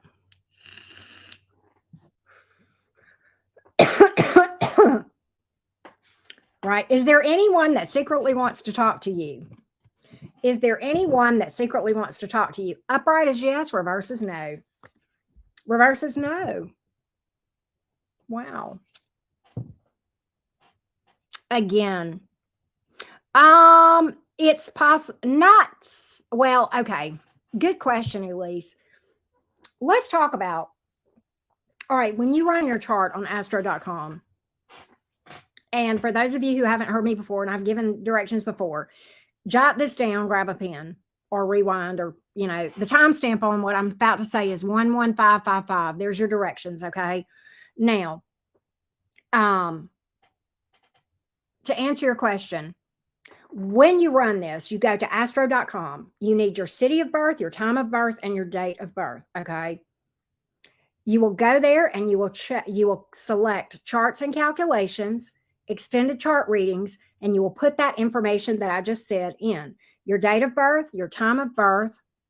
And I'm telling you right now, Jolanda, your date of birth, your time of birth, and your city of birth. Okay. Again, astro.com, you select charts and calculations, extended chart. And then when you put that in, you go see the chart. See the chart. That's all you got to do. You are going to see a big circle with 12 pie slices. It's going to look like a pie with 12 slices in it. Okay. Those pie slices are houses. Okay. Now, if you, okay, I'm going to go backwards. If this is the circle and it's facing you over here, right here, you will see where your first house starts, and it will go around all the way around to your 12th house. Okay. And so you will also see zodiac sign symbols around the outside of this pie. Okay. So, for example, if you are a Scorpio rising, then that means Scorpio is over here in your first house. Your second house would be Sagittarius generally, but those don't always line up. Okay. Sometimes part of the Sagittarius is in one house and part in the other, for example. So even though I'm a Gemini sun, because my first and my 12th house don't line up, and some of my Gemini energy is over in the 12th and some of it is in the first, my sun is in the 12th house. If your house and your rising are the same, it would be very, very prudent of you to go and find out if you have a sun in the 12th. If your sun and moon are the same, it would also be prudent of you to go and look and see if your moon is either in the first house or the 12th house. Okay. So I know that was very detailed, but hopefully that'll give you some guidance of where to start. And what you guys really want to look at in each of those pie slices, a cluster, you'll see around that circle, on the inside of the circle, inside the pie slices, you'll see little black symbols. Okay. You want to look for a cluster of 3. That's going to tell you whether or not you have a stellium. Your stellium is a challenge spot that you're supposed to turn into a superpower. Okay. If that makes sense. All right. So, okay, good. Okay, good, Elise. I hope that helped you. So yeah. Oh yeah, 111 people here. Awesome sauce. So yeah, make a wish for sure. So I hope that helped, Elise. I tried to break it down. I have to have things very tangible, very simple, very concrete, right? If you want to know your midhaven and you're looking at that pie circle, Look at the very top. You'll see a line that says MC. That just to the just to this side of it, as it faces you, is going to be your midhaven. Okay. So, right, right. Hey, Abigail. I'm gonna probably get off of here in about 10 minutes because I don't want to make this extremely lengthy. But I have had fun talking and chatting with you guys. It's been a fun Sunday, fun day night where we could just, you know, have some fun and do the you're a Libra midhaven. Okay. So wait a minute, let me figure. Libra, Scorpio. That would mean your Sagittarius is in your 12th house. You're probably a Capricorn rising, maybe, or a Saggy rising, right?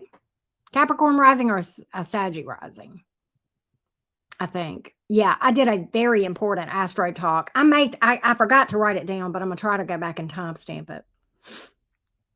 But I will repeat it again, Blair, during the All Signs tomorrow too. You're a Cap rising, okay? You're a Saggy rising, okay? I gotcha. Very interesting. You may that'll be real interesting. You've got some overlap probably where you've got overlap between the signs and the houses. Like you'll have a sign here and then the house breaks here. So part of it's in one house and part in the other, right? If that makes sense, right? I do, Lee B. I do. I do. I had not, it's funny you would bring him up. I have not watched him. I was for this guy, I can't say his name in forever. And I watched his Gemini 2023 predictions, and it's pretty darn good. Pretty darn good. So, yeah, you too, Jeff. Thank you so much for being here. It is a lot to digest, Blair. It is. I hope. Well, thank you, Lee B. Thank you for that. I take that as a compliment. Um, but hey, Ryan, how you doing? Good to see you. You got a 12th house. Amber, it's so funny. I started posting this stuff on my community page. And by the way, if you have not seen the stuff on my community page, Amber, there's quite a bit. If you scroll, you'll see it today, yesterday, the last few days. I'm starting to dig into that. Oh, that sun in 12th is a big deal, but so is Venus and Mars. My Mars is there. So, and my sun. I do not have a twin. I guess maybe it's a doppelganger. My twins both live within me, Magnolia. The Gemini twins, right? Oh, okay. Okay. But yeah, those are the North Node. That's another one that's super important. Super, super important. But 4 in the 12th, Cat. I got 4 in the 12th. It's a big deal. And I don't think it's talked about nearly enough. It's just not. And it to me is of every placement in my chart, as far as what has been most impactful on my journey, it's what's in my 12th house. Okay. People with heavy 12th house stuff can self-sabotage sometimes. So it's super important to bring awareness to those folks. And what shocks me, Kat and others who have talked about that, is that I'm shocked at how many of you are out there in my collective and I didn't know it. And it's just not talked enough.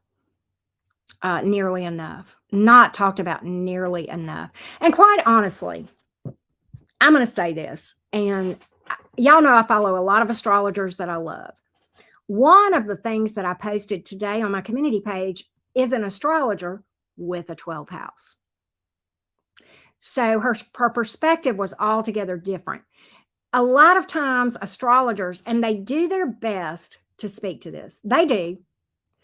But until you've been there, done that. You know what I'm saying? And,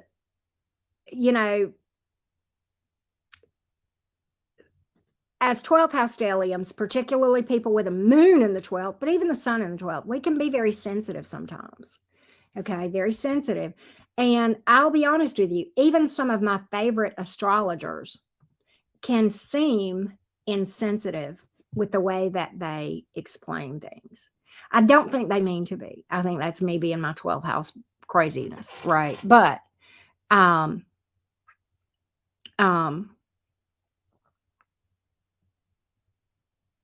Well, there you go, Amber. There you go.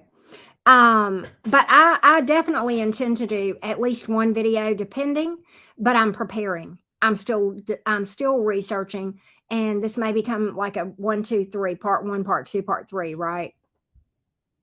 Right. So yeah, yeah. Um, but yeah. But everybody has a 12th house. It's what you have in your 12th house that matters. It's what you have in your 12th house that matters, right?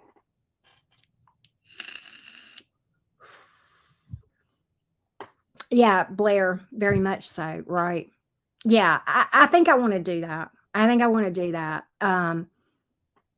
So I do, Elise. And I'll be honest with you, I get a cheat sheet, and I'll tell you why. My North Node and my Venus sign are the same. Many times, and that's Cancer. Many times that will resonate. And why it resonates, whether it's North Node or Venus, I'm not sure. I honestly think the more that I am stepping into my North Node energy, and I am, um, the more the more it resonates. So very interesting. My sun and rising always resonate, but my sun and rising are the same. And Capricorn is my main sign. That resonates an unbelievably amount of the time. And the funny thing is when I'm watching other readers, and y'all know I watch a lot of readers, they're, oh, Amber, thank you, sweetheart. Thank you for that. Thank you, love. I watch other readers, and you know, like y'all know, I watch Spiritually Fit. I watch Sassy Scorpion. I love her. I watch Jules. I have my ones, but it's funny because I will. Some of these readers I'm odd for. Others I just hang out because I love it. But I love those folks. But what I will say is that it's funny because I'll watch the whole thing, right? So my first one up actually would be Taurus, because my 12th house stellium is actually all Taurus. So sometimes even that will resonate, right? And then Gemini really hits a lot. Cancer is hit or miss. Sometimes it does. And it will clarify different parts of my life that's going on.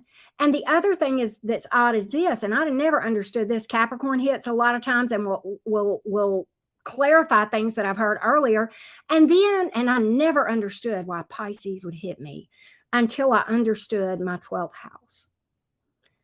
Because, even though my 12th house is Taurus, the zodiac sign of Taurus, that's Pisces energy, right? So I never understood. I would watch Tyler and other readers, and I'm like, why is that my story, man? And it's because of my stellium. And that's why I don't know if they are stelliums. To be honest with you, Kat, I don't know. I know that Frankie is Scorpio, and so is Sassy. I know Frankie has some Virgo placements that are significant. I do not know Sassy's other placements.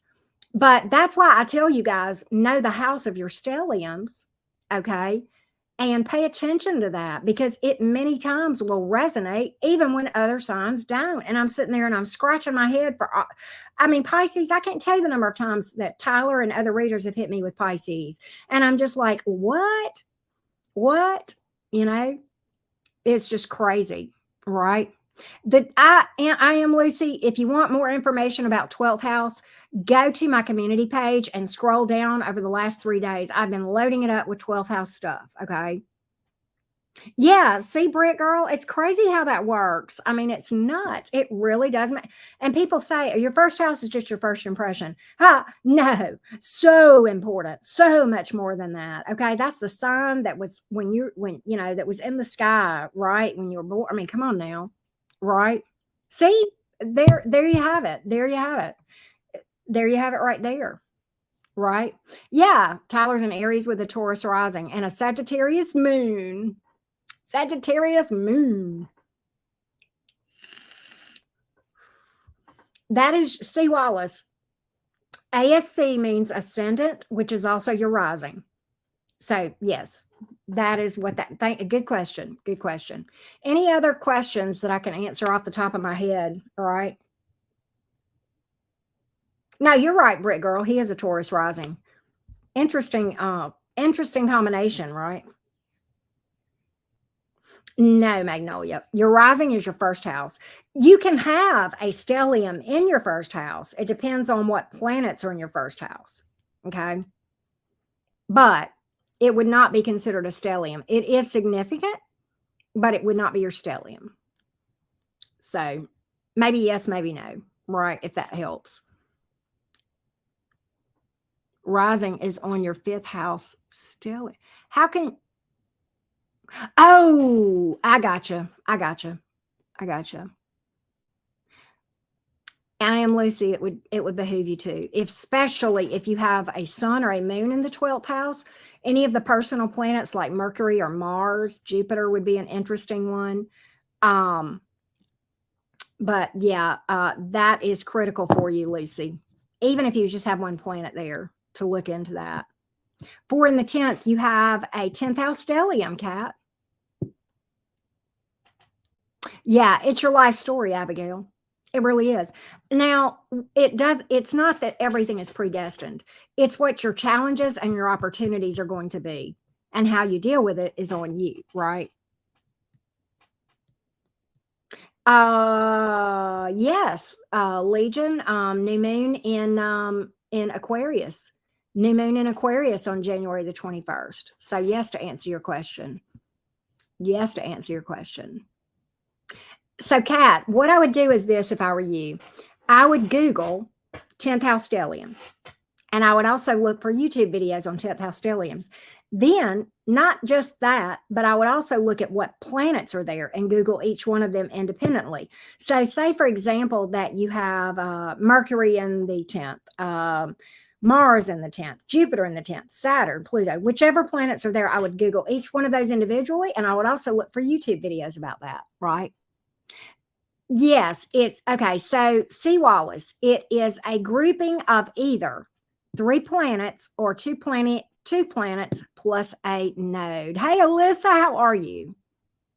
Aquarius new moon, Legion. I know, right? Aquarius new moon on the 21st.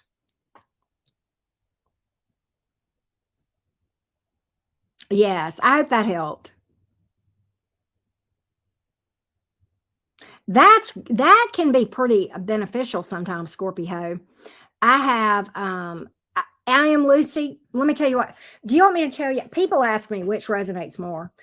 They all can, and they can all resonate in different ways on the same reading. I'm going to tell you what placements can have resonated for me. Okay. Taurus, because I have a Taurus stellium. Aries, because because I have North Node in my first house. Taurus, because I have a Taurus stellium. Gemini, because I'm a Gemini sun and rising. Cancer, because that is my North Node and my Venus sign. Capricorn, because that is my moon. And a Pisces, because I have a 12th house. To answer your question, I am Lucy. That's why I like catching people live and yes, Legion's dad. And that is super important. This right here is super important. Whether it was a full moon, waxing, waning, right? All of those things, new moon. I was born under a full moon, interestingly. Mercury was not in retrograde when I was born. Yeah, me too, Charlie. That's why I really like just catching people when they go live. Tyler, Jules, Spiritually Fit, folks like that, right? Right. It would be interesting. I tell you what else is also impactful. Can I tell you another thing that I have just learned in the last day or two that is super important? Was where you both the time of birth was it during when the sun was in the sky or not? Was it in daylight or darkness? That makes a big difference on things. And I have learned that in my birth time, I was born. I have a day chart, which whew, that's one thing, right? Right. And so what that means, Magnolia, if you were born at night, there are certain transits that can be more difficult for you. Certain ones, not all of them, but certain ones, right?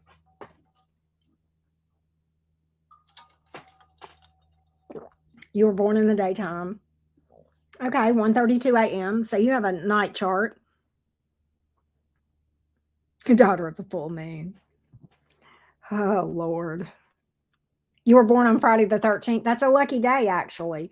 I am Lucy. Thank you, sweets. Appreciate the love. Abigail, try checking. I don't know if you live, we may have talked about this. I don't know. If you live in the States, a lot of times you can contact your state government, right? A lot of times you can do that, unless your name's Jason. Funny though, 13 is a number associated with feminine energy, right? Andy, and all the stuff he did, he was avenging his mother. Interesting, right? Hey, GM, 3 in the 10th, 4 in the 11th. I don't know, to be honest with you. A lot depends on which planets are there. Okay.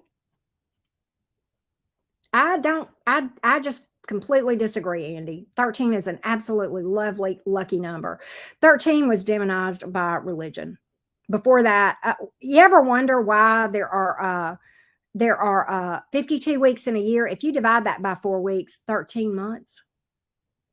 And I ran across some pretty interesting evidence that there is a 13th planet, which I know there are a lot of people feel that way, right? Yeah.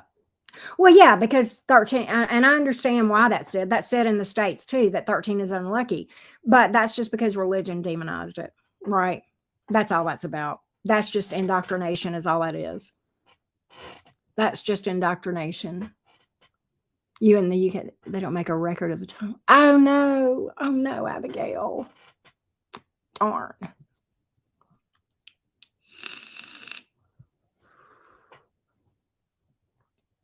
Wow.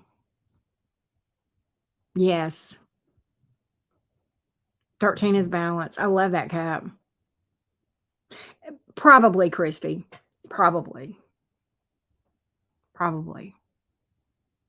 I mean, it's so Chiron. That's a good one, Magnolia. That's a good question. And I will be the first to tell you, I am not an expert on Chiron, but Chiron is referred to as the wounded healer. But how he goes about doing his work is not always pleasant, because sometimes he can be transiting, or something can be transiting him in your natal, and you will have a crap day. And his big job is to expose you to your deepest fear, and make you think your whole world is coming apart. I had that happen back in the summer. And the good news is it only lasted a day. But yeah. So, yeah. Chiron it has to do with childhood wounds. Where it is in your natal chart can speak to that too. Okay. As well. In fact, my Chiron is in my 10th. And let's see here. I was looking it up. Okay. There we go. But that's yeah. I don't know, Sonia, but that would be an interesting thing. I want to look at every single planet that can be, or placement that can be in the 12th house, and how that impacts folks as best I can. As best I can. That's my goal, right? That's my goal. That's what I want to do. That's why I want to wait to do these videos that I'm talking about doing until I'm ready, right? You can ascend, Andy. You can ascend beyond stubbornness. Big difference in stubbornness and decisiveness. Decisiveness is sexy. Stubbornness, kind of a turn off, but that's just me.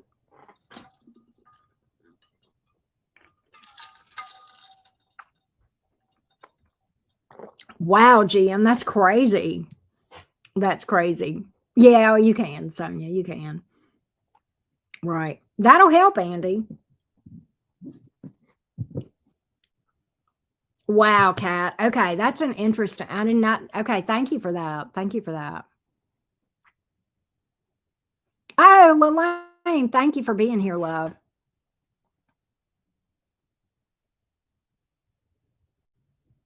Thank you, Sweet Nell, for the feedback, guys. Appreciate you. Appreciate you. Don't stop, Andy. Keep doing it. I've been meditating for a long time, years. I not she does not, Alyssa, but she did me, and she was amazeballs. But as a service, no. I'm hoping that that will change. I think Roxy feels torn because she is an incredibly accomplished RN nurse, registered nurse, and that is a passion for her. But so is astrology. So I think she's torn. And I can respect that. And she's a fixed sign. They take their time. They marinate for a while on big decisions. But yeah, yeah. I hope that happens sometimes, but it's hard to. And I'll tell you this: it's real hard to. And she's got a demanding job. It's not just It's very yeah. She works long hours, and it's hard to juggle all of that. It's hard to juggle. I'll be honest, because when I first started my channel, I was working in a professional capacity as well. I'm a former CPA. Many of you guys know that, accountant. I was in a high level position. I was not working 40 hours a week. I was not working 50 hours a week. I was working in excess of that and trying to start a channel. It was exhausting and it was tough. Fortunately, I had several legs up along the way from big readers who helped me to go full time and find my passion. Right. Oh, I didn't, Legion's dad. Let me see here. What was it? Let me go back. Oh, does the person, okay, here's one. Does the person on your mind watch tarot? All right, does the person on your mind watch tarot? Does the person? I was a VP finance. I am Lucy. I had several departments. I supervised the controller who supervised the accounting department. I supervised human resources and marketing. So yeah, I had a pretty impressive career. I hated it. I hated it. All right. Does the person on your mind watch tarot? Does the person on your mind watch tarot? Be safe. Yes. Yes. In fact, you pulled Pisces energy, the hangman. Wow. That's crazy, right? Very interesting. Very interesting. I did hate it. Can I tell you something? Can I tell you something? Who was asking me that? GM. Who asked me if I was a controller? Oh, I am Lucy. I make more money now. I make more now. I work hard though. Let me tell you something. I know y'all see me a couple of hours a day. Do you know how much back time goes into this channel? You don't have to do that to be a creator, but I personally think it helps with growth. I study trends. I look at what you guys watch. I pay attention to what you are interested in. I study trends. I watch astrology to see what you might be interested in, what your issues might be. And I look at what you watch as to whether or not I repeat topics or not. Okay, whether or not you like it. Views talk to me, right? Views talk to me, right? And I do, Katie. I study a lot. I study tarot and I watch other tarot readers, not to spy. I really do. The ones I watch, I truly love and I just support. And I greatly encourage people to, you know, support those channels that are my homie folks. Okay. I really do. There's nothing competitive there. But at the same time, I'm not going to tell you one thing I've learned about tarot, the cards are deeper than y'all can ever imagine. If you get there, they're super deep. I'm been reading how many years now? I'm still learning things about the cards. still. And I learned some of this stuff watching other readers. I've learned stuff from Spiritually Fit. I've learned stuff from Jules. I've learned stuff from Sassy. I clearly learned stuff from Tyler. I took his darn tarot reading class, right? Um, I have learned a lot in watching other readers. And that's not me copying, but and I'll say this, okay, different readers interpret cards different ways sometimes, and that's okay. That's not wrong or right. But sometimes they'll interpret a card that just gives it a whole new meaning. It's like it'll resonate with me all of a sudden. Okay, if that makes sense. Okay, if that makes sense, right? So I do learn from watching other readers and their interpretation. And so thank you, Andrea. Hey, Antoinette, how are you? Thank you for that, Pika Shell. Thank you for that. But interesting question, Ryan T. Interesting. I have decks that I like better than others. I would imagine. I mean, I'm going to tell you how many tarot decks I have out. I got a bunch more behind me that are in their packages. But at any given time, okay, right now on my table, and I was reading tonight with my Alice in Wonderland because it's kind of cheeky and fun, and that's what we were doing. But I have, what is this one? Wait a minute. I have to look up the names of them. Medieval Cat. I have Golden Girls. I have Crystal Visions. I have Tarot of the Moon. I have Steampunk. I have Mystical Fairy. I have, what is this one? It is, I can't pronounce it, but I like it. It is called, it is spelled Joiedevire. Okay, I think that's French. I like the deck though. This is Shadowscapes. This is Fantastical Creatures, my old favorite, Gilded Tarot Royale. I have Cat's Eye Tarot. I have Alice in Wonderland here. I have Tarot in Wonderland. I have Classic. I have Manga. I have Herbal Tarot. What is this? Is this my dragon deck? No, what is this one? Celestial Tarot.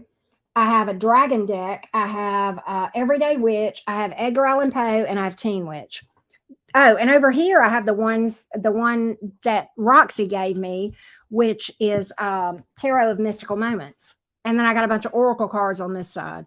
But that's how we're not, no, lovely. We were reading for the collective. I love the Rebel Oracle deck is a fun one. It sure is, right? See, I know. I agree, Big Empress. And it's like we can all win, right? Late in life, I am Lucy, and that's part of the 12th house journey. To answer your question, late in life. I spent most of my life as an evangelical Christian. And yeah, right. So, yeah. Yeah, I mean, it could be, Ryan. And I will say this too. I was blocked when I first started messing around with spirituality.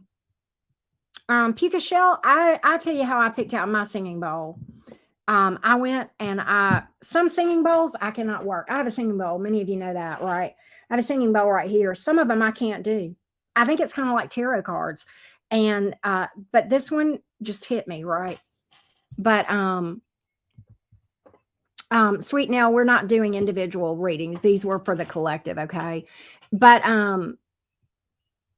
oh, so Ryan, to answer your question fully, when I first started, I started delving into spirituality, and I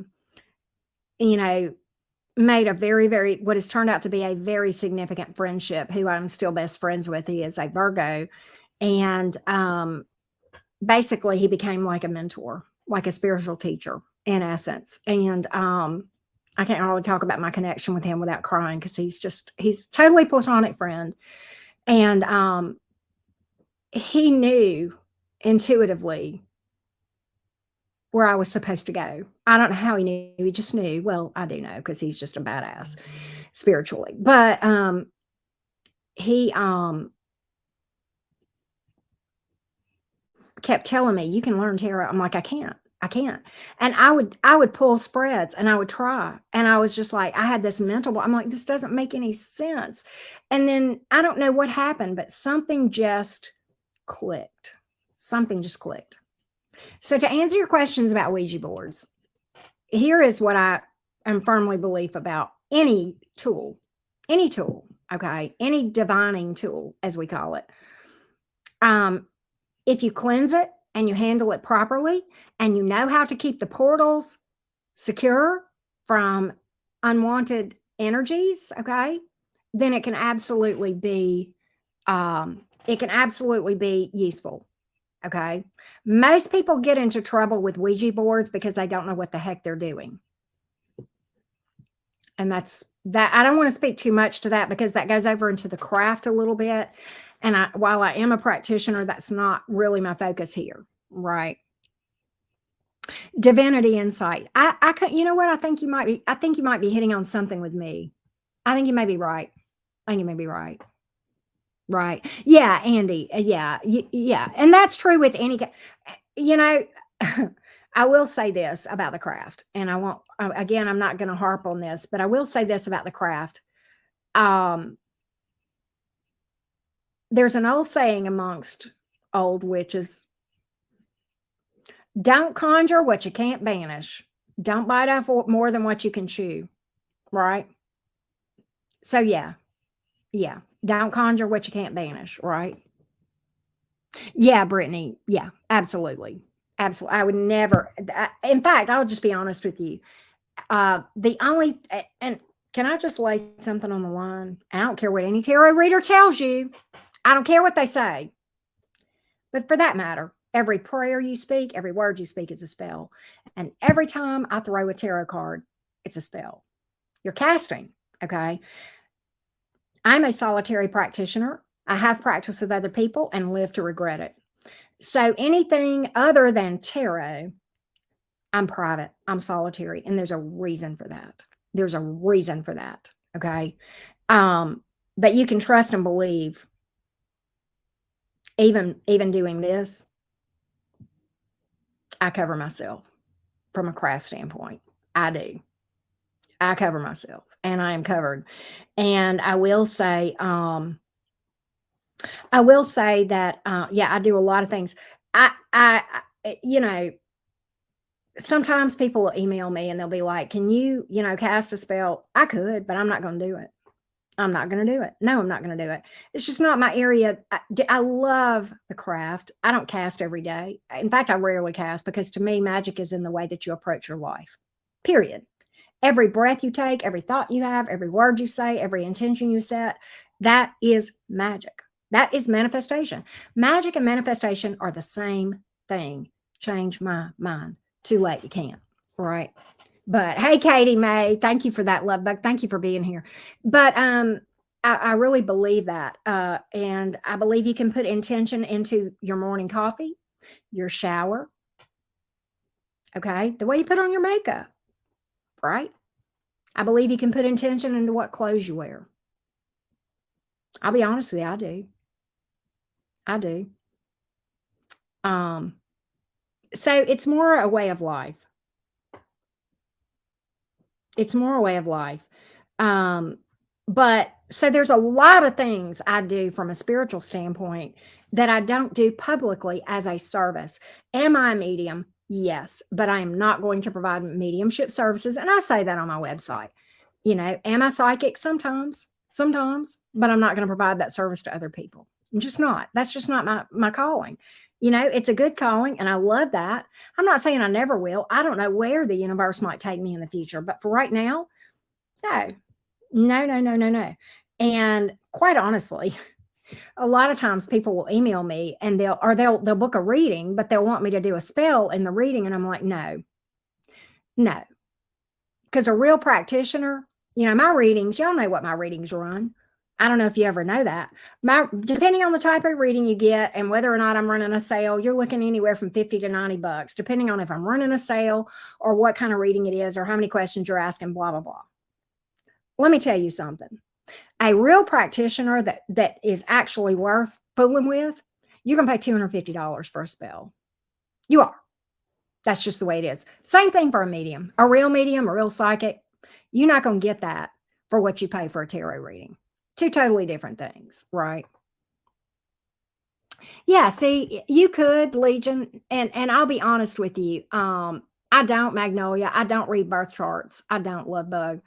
Um, I don't. I mean, I work on my own chakras, right? But not. I don't do it for other people, right? I don't do it for other people.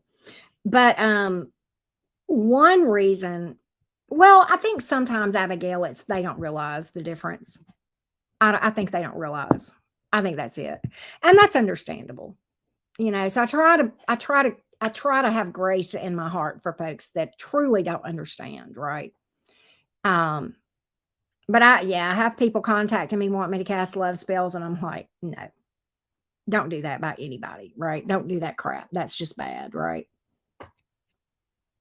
Very interesting. Very interesting, Brittany. I think that's very interesting. Capricorn is a tough placement anywhere. Anywhere. Very misunderstood sign, Brittany. Yes, absolutely. A walk in nature, going out and touching a tree, all of those things, it's all about your intention and what focus you have, you know? Yes, I agree. Love is free will, Abigail. Yes, it is. It can create a mess. It can create a mess. And you're not wrong, Legion's dad. You're absolutely right. Wow, Magnolia. I have a Capricorn moon. See, Alyssa, me too. That's tough. I say it a lot about my Capricorn moon placement, but I'm going to say this about my 12th house stellium too. Tell me you had a traumatic childhood without telling me you had a traumatic childhood. Two ways. I'm a Capricorn moon. And second way, I have a 12th house stellium. Yet another way. I have sun in the 12th. Yet another way. I have moon in the 12th. Tell me you had trauma without telling me you had trauma. Yep. Oh, GM, let me go back because I can't remember what you were saying earlier. Hang on. Oh, just for me personally. Yeah. I have not done yoga in a long time, but yoga is super, super great. I like yoga. And but I do work on my own chakras with my deities. Yeah.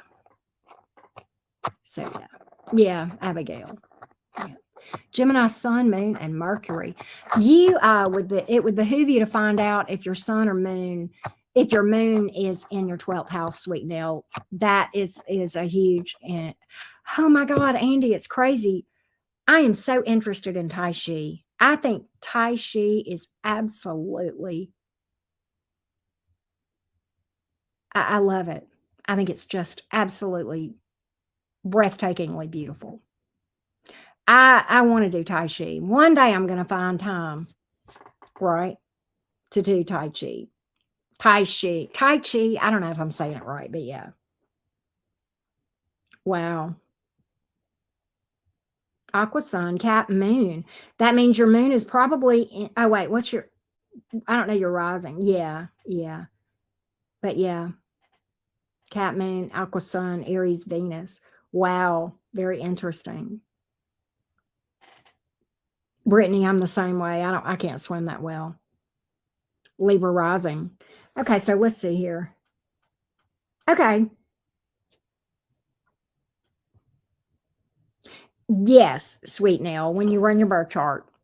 Yes. Britt girl, sweet dreams, my love. Thank you for being here. Always fun to chat with you. Be safe, love bug. Um, I used to think there were twin flames too. I used to believe that. Now I believe in plutonic connections. See, Andy, I'm telling you, is it okay? If you practice Tai Chi, riddle me this, Andy. I want to know. Because to me, when they're doing those lovely movements, and I can't do it, but you know what I'm talking about. To me, I see them pushing energy and moving energy. Tell me if that's not right, Andy. I want to know. I want to know if I'm wrong. If you practice and you know that, see, I think that is absolute. Okay. I see. I'm not wrong. I look at that and I'm just like, oh my God, it's just absolutely phenomenal.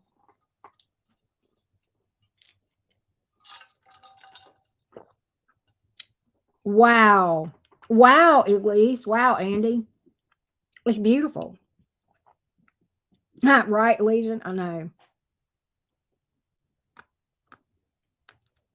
Okay, Lucky Siren. Hey, Glorious Rebecca. Good to see you, love.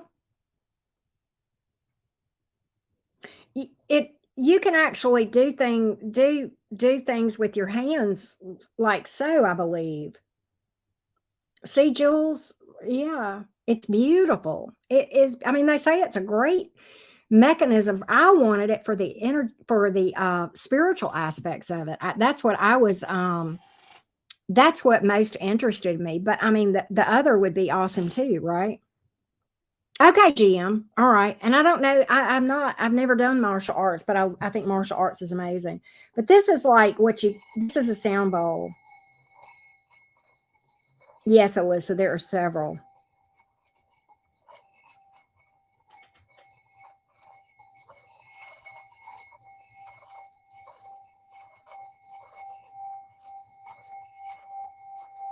There it goes.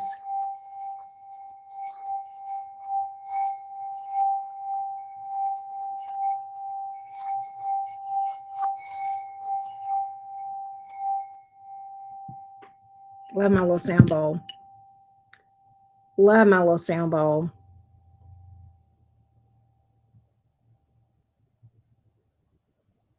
I'm going back because I saw a comment that I was curious what somebody said. Not I like.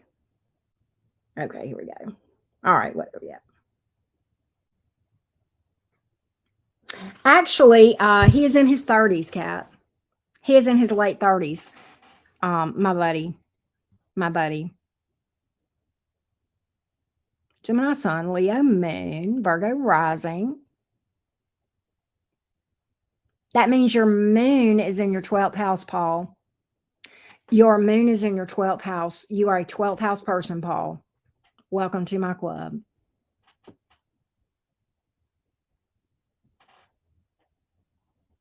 Wow. Innate, Gemini Sun, Moon, and Venus, it would be very Aquarius rising. Okay, all right, very interesting. Okay, but yeah, Paul, you're more than likely a 12th house moon. Very challenging placement. I would really recommend that you go to my community page. And I ain't got no skin in this game. I don't make a dime off of it, but I shared some stuff on my community page to help those with 12th house moon placements, and it is very, very serious to understand that. Right. I've always been a daydreamer, Brittany, and that's 12 house stuff right there. Yep, see Wallace. You can. You sure can. I do that too, Brittany. Not at all, Antoinette. I love trees. I love going out and putting my hand on a tree. It grounds me, but there's a spiritual aspect of why it grounds me so much too. I don't have any cats currently. I have a dog, but I have had cats. I love them. But yeah, sometimes Brittany, sometimes involuntarily. Scorpio sun. Okay. Yeah, funny thing you would mention that, Alyssa. I was reading, I may have posted this on my community page. I was reading 12th house people a lot of times are drawn to the large animals. Wow, right? At least it'll be in one house. It'll be in a house. Your moon will be in one of your houses. Yeah, right. I had an OBE one time before I started astral projecting, Brittany, and I was like, what? What? I am Lucy. I am not an expert on Scorpio Venus, but it's a complex, any Scorpio placement is a complicated one. I would definitely Google that if I were you. I would definitely Google that. That is worth looking at.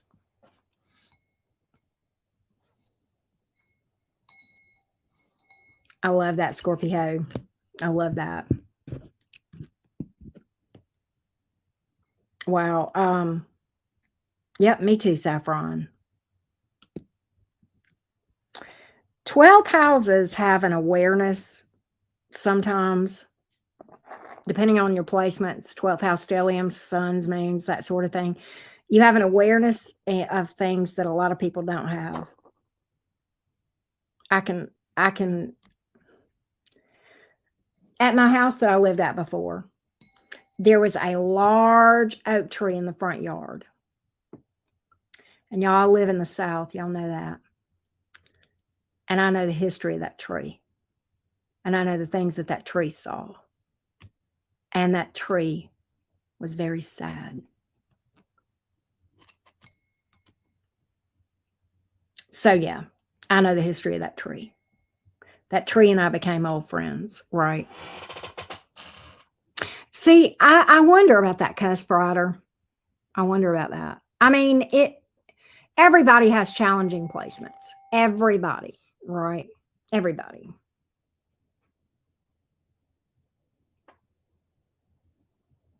See, Brittany? Absolutely. Very interesting. I am Lucy. Hey, Nev, we're just actually chit-chatting about astrology, to be honest with you. That's what we're doing here. Yes, GM. Yes. Yes.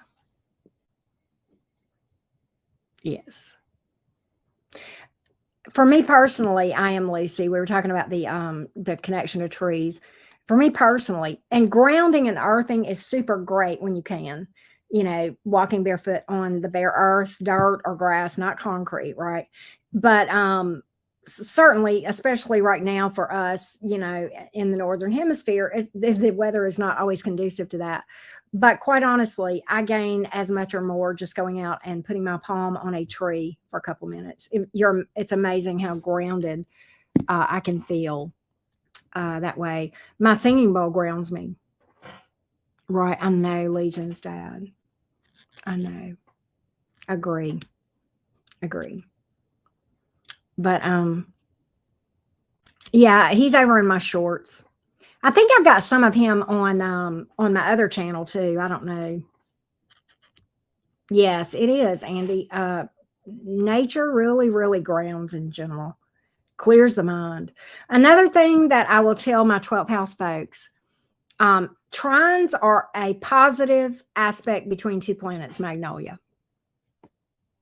That's two planets working nicely together versus squares where they're not working nicely together or opposition.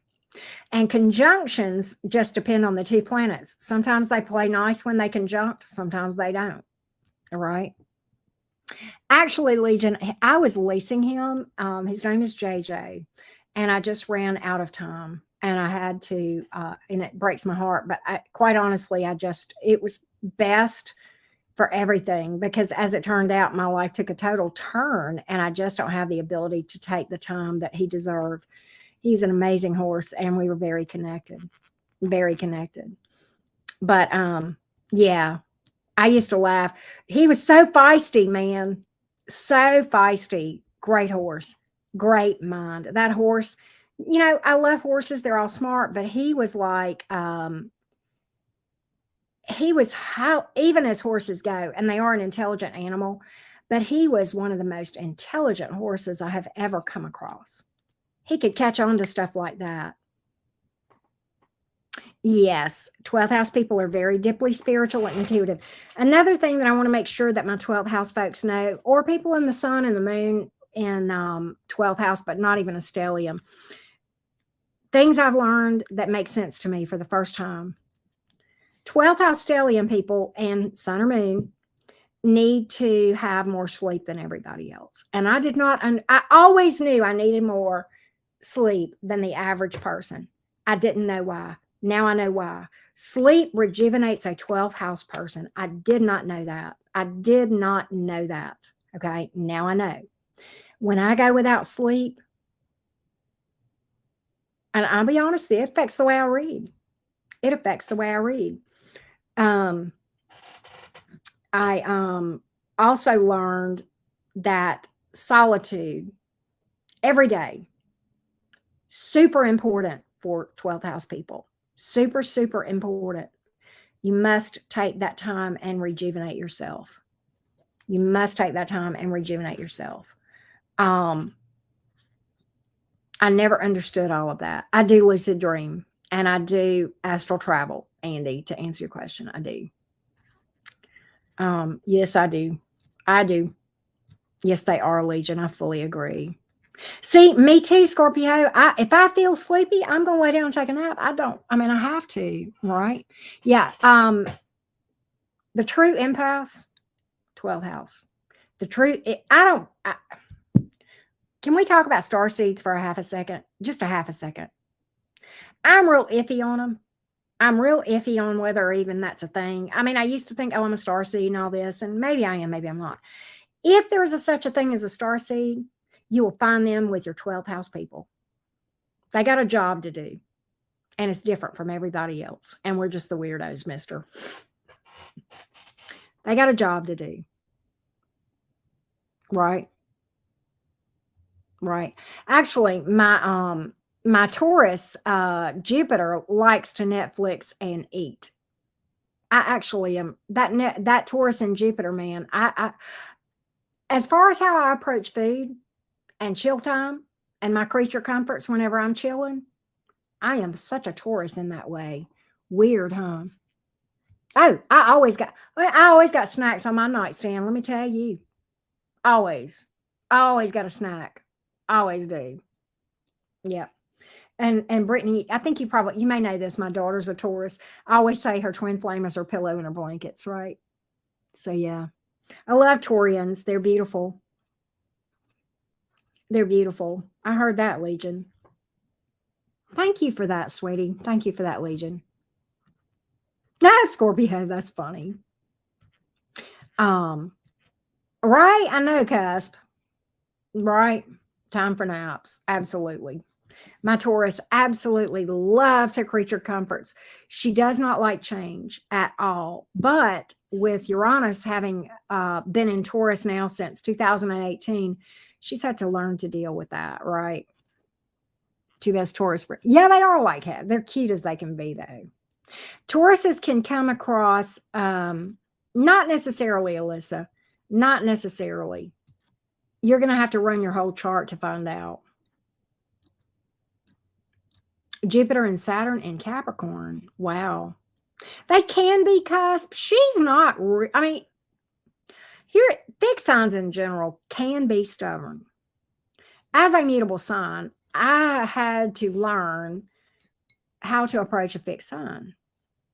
One thing my Gemini mouth had to learn is you never walk up to a fixed sign and say, okay, here's how it's going to be. Because even if a fixed sign has decided that they were already going to do that,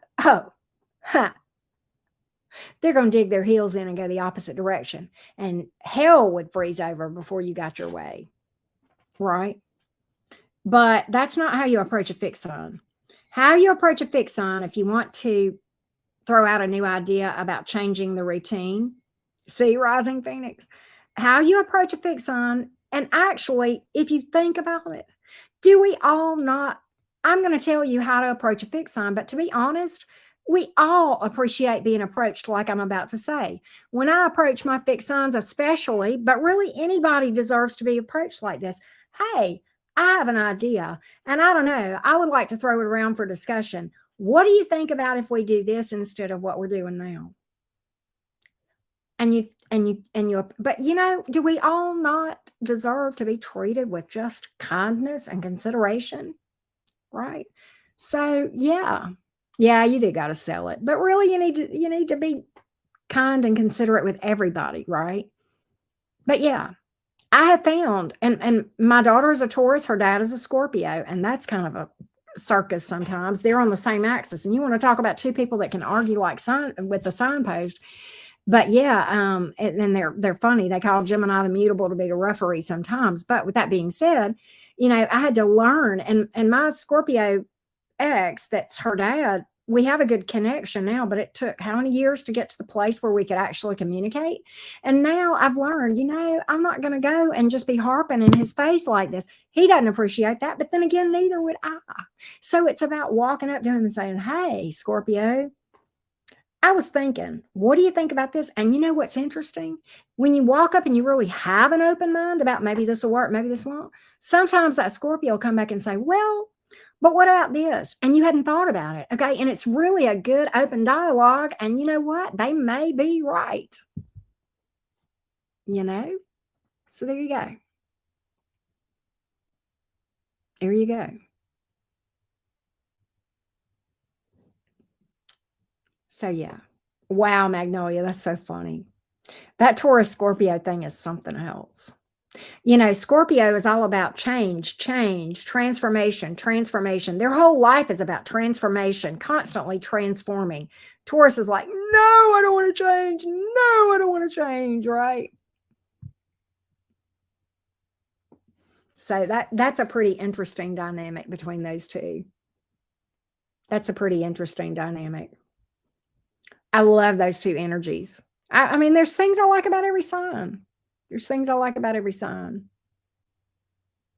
Tell us, G Max. We'll take it. Who?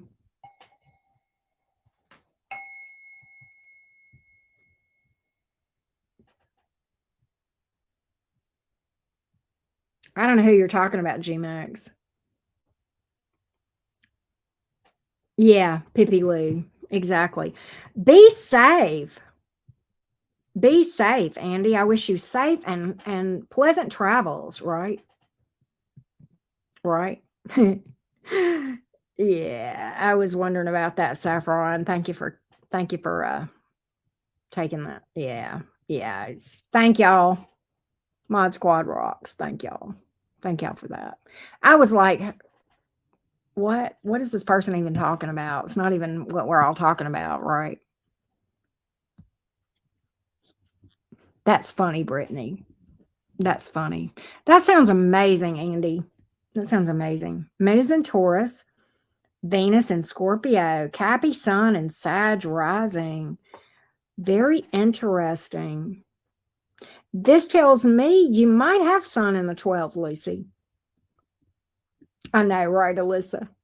It's like, I know, Pippi Lou. I got to tell y'all, when we have the nutcases that come in, I'll pop off at them and my buddy Jules, Spill the Tea Jules, a lot of y'all watch her. And she's a Gemini too, but she's direct like me, but like different. Okay. Her energy she's very Gemini in that she's very direct with her readings, but it's like her sense of humor is like more dry. And so like she's got one of these personalities. I don't even think she's trying to be funny, but like it's just the way that she says it. And she's got a straight face. And it's like, I am just dying laughing. I'm a mod for her. And she had this person that came in her chat the other day. And it's like they were having this conversation with no one. I mean, absolutely no one was interacting. And nothing that they were saying was really harmful, but it was just like, who are they talking to? It was like they were talking to nobody, right? And they just kept going on and on. And I kept, it was like right on the verge of, as a mod, for me, because I was a mod then in her chat, it was like right on the verge of me saying, do I time this person out? I mean, they really haven't done anything wrong per se, but they're just nutty as a fruitcake. And I just kept watching them and watching them. And I was just like right on the verge. And Jules said, all right, look. And she was dead serious. She was stone cold. She said, all right, look, I'm just tired of this. I'm tired of the mess. No, it wasn't a bot. I'm just tired of the mess. This doesn't happen. And she blocked them. But it was just the way she said, that goes back, that happened probably 2 or 3 months ago. It was so funny. I agree, Pippi Lou. And then you have Spiritually Fit. She's totally different than Jules and me, right? But I love Spiritually Fit too. And Spiritually Fit is very direct too. I think of the three of us, I'm probably the most outspoken as far as calling people out and, that sort of thing, right? Right. It just depends, Magnolia. It just depends on what planets are there. Not Sag, but not the zodiac sign, but the planet. Yeah, I think so, Elise. I think so. Natalia, if you would like to know about your situation in love, book a personal reading. Yeah. And you know what? Alyssa, he'll say that, and I'll say, hey, if you're trying to get attention, you're going to get it, but you're not going to like the kind of attention you get here. That's one of my favorite. I know, Ryan. Isn't she amazing? I love her. She's so cool. She's so cool. She's cool. I really, really like Spiritually Fit, and she's a Swiftie like me too, so she's young. She's a young thing. I think Spiritually Fit has a Libra placement, which I believe helps her to be more diplomatic than I come across. She comes across much more diplomatic than I do.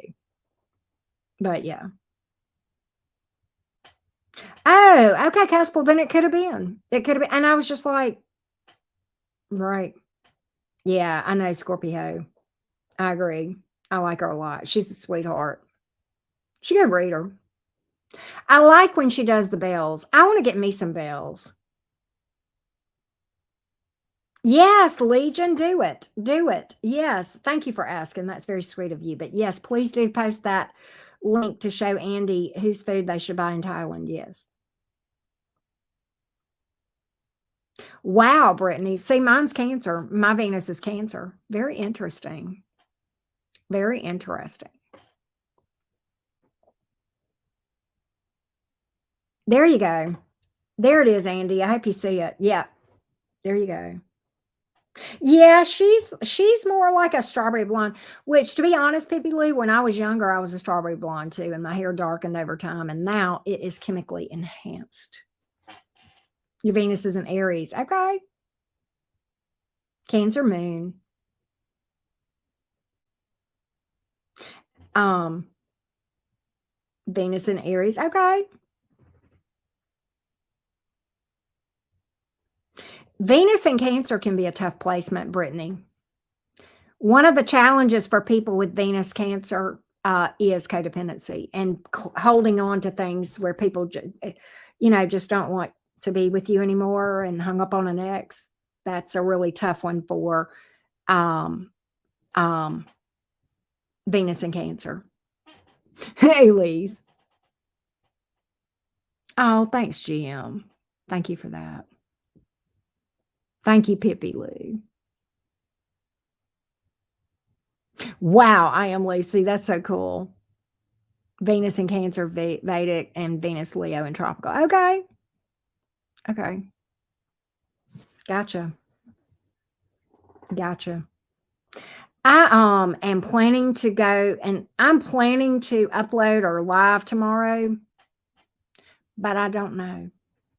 I don't know. My daughter is got a bad cold. She has sore throat. Kind of wondering if she has strep. And I ain't gonna lie to y'all. I have a sore throat. I have a sore throat. So if I have a sore throat tomorrow, or if I'm tired, I'm not gonna go live tomorrow or upload. But I would like to. It's my plan to, but I don't know if I will or not. I don't know if I will or not. It just kind of depends. It just kind of depends. I'm having to make myself take breaks because I love what I do. And I work 7 days a week, but I do it because I like it. But I'm going to burn myself out if I don't stop. So I've got to learn to take breaks. I know Alyssa, Miss Roxaful has had strep and it was bad. She still doesn't feel good today. Right. Thank you, Rising Phoenix. I know, right, Brittany? I agree. I agree. GM, that's so funny. It's really nobody's business. That's funny. Hey, Saf, what's up? I may take tomorrow off. I may do that. I may do that. Yes, zinc lozenges. Yes. Hot tea, honey. Right. I have ginger tea too. Yeah. That's what I've been told, Elise. It ain't no joke. Um, my baby, she's real hoarse. I say my baby, she's 17. She always me my baby. But yeah. Thank you, Debbie M. Thank you for that, love. Appreciate that. Thank you. But she's been real hoarse the last couple of days. And I tell you, when she doesn't do color guard practice, She's sick because she loves her color guard. And so, yeah, she didn't do color guard practice this weekend. So, yeah. Thank you, C. Wallace. I've enjoyed it. I was a little bit tired and I decided to do something Sunday fun day tonight because I was tired. And this is, all signs is very, very draining. Very draining. After an all signs, I'm in the bed for an hour. Just zapped or more. Right. Same for when I do mini reads. I'm done after I do all signs or mini reads. That's it. There ain't nothing left. There ain't no more cards, right? And so, yeah, C. Wallace is exactly right. That I know that I feel it coming too. C. Wallace don't want to force to care, right? Oh, Jimmy Z. I don't. Oh, is that who you were talking about? Oh my God, I don't know. Bo and Hope. That's funny. My daughter has allergies too, Brittany. Wow. Probably. Yep. Isn't she amazing? I did weapon line when I was in high school. I sure did, Alyssa. But she's way better than I ever was. She's way better. I know, Jimmy Jam. We were what chat were we in Jules chat? Were you in Jules chat? We were cutting up a while ago. That was funny. I've heard that, Elise. I've heard that about elderberry syrup, right? Yeah, we were having a big time. And wasn't it Jules chat that you were in earlier? Oh wow, Ryan, that's crazy. Wow. We were having a good time. See, Pippi Lou, I know. My daughter has suffered. My daughter has rough allergies. This is not the worst year for her, but yeah, and I'm gonna tell you, I'm even feeling a headache. I think tomorrow I'm down for the count. I'm gonna tell y'all. I had planned to do. Planned to have Libra and Scorpio up tomorrow. Um, but and I had planned an all signs tomorrow. I think I need the day off. I think I need to take the day off. I know, right, Brittany? I know. I think I do. I think I do. I think I've pushed the limit. I think I pushed the limit a little bit. But yeah. Right, Pippi Lou? I know. Thank you, Alyssa. Thank y'all for that. Appreciate it. I'm still doing personal readings, I don't think I have any that I have to do tomorrow. I don't. I've got a couple in the hopper, but I don't have any. Yeah, I think I will, Pippi Lou. I think between now and Tuesday. Yeah, I think between now and Tuesday, I'm not going to pick up a card. Wait a minute. Oh, crap. I can't take off tomorrow. Tomorrow's mini reads. I might do them Tuesday. You know what? I think I'm going to do mini reads Tuesday and Friday this week. I was going to do them Monday and Thursday, but I think I'm going to do them Tuesday and Friday. I think I need to do that. Oh, Magnolia. Thank you for that. Hey, PM Fitness, what you doing?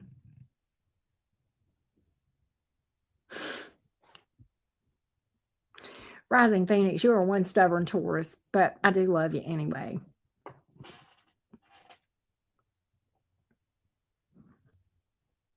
God, that sounds amazing, Legion's Dad. Thank you, Debbie, for that.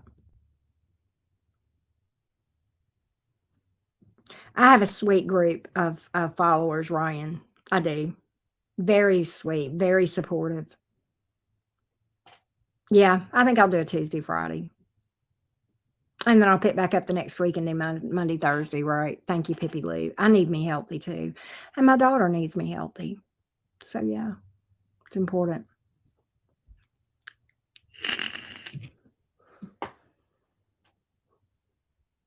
Magnolia, Elise, to answer your question, there at the top of my channel, if you scroll to the right, you'll see playlists and you'll see shadow work, emotional healing, and there's a lot of videos in there. PM Fitness, thank you for popping in, love. Thank you for that. Jimmy Jam. Not on your life. Right. Somebody just booked a reading, like just now. I think I talked it up. I think I talked it up.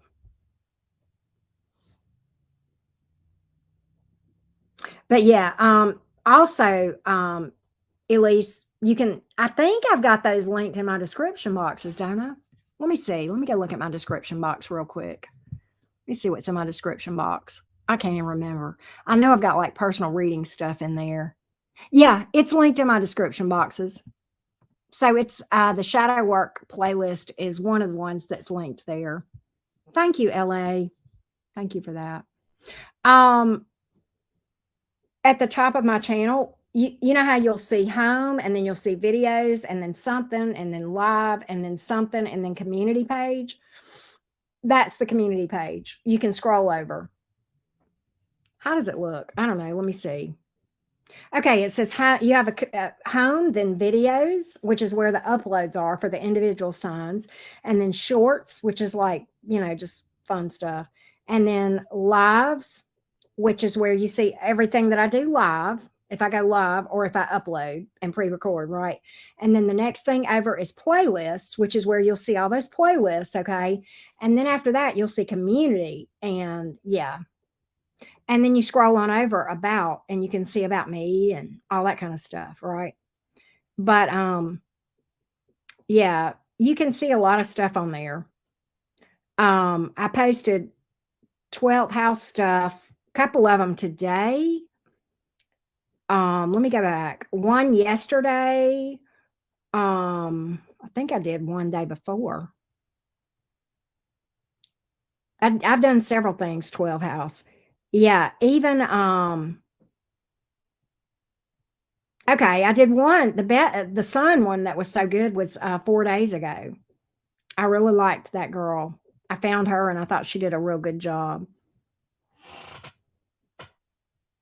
All right. Good night, Rising Phoenix. Thank you, love. Appreciate you.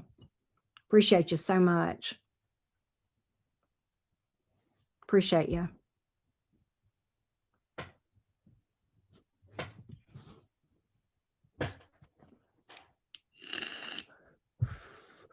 I am not a Scorpio rising.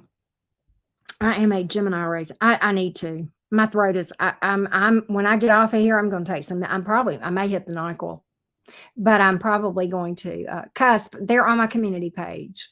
They're on my community page. They go back to 4 days ago is when they start, and you're just going to scroll all the other posts on my community page. Right. I think I'm going to go to bed, and I think many reads are going to be postponed until Tuesday. I think that's best. I think that's best. Because if I don't take a break, it'll kick me worse. And you'll know that. So yeah, it's time for a break. It's time for a break. All right, love bugs. I'm gonna get off of here. Thank you, Miss Taurus Love. Appreciate you. Wow, I just got another personal reading. Good Lord, you guys. Thank you. Thank you for that. But I'll see you guys later. I've had fun messing around with cards. Yeah, that's a good idea. Oh, wow, Brittany. Wow. Thank you for that. Thank you for that. But yeah, I'm going to get off of here. I think tomorrow the channel is probably going to be dark. And I'm sure I'll be reading stuff about 12th house, though, for sure. But I love you guys to the moon and back. Mod Squad, you rock. And you know it. I hope you know that. Thank you so much, guys. I'm going to get out of here. Thank you guys so much for the love and support. Bye, you guys.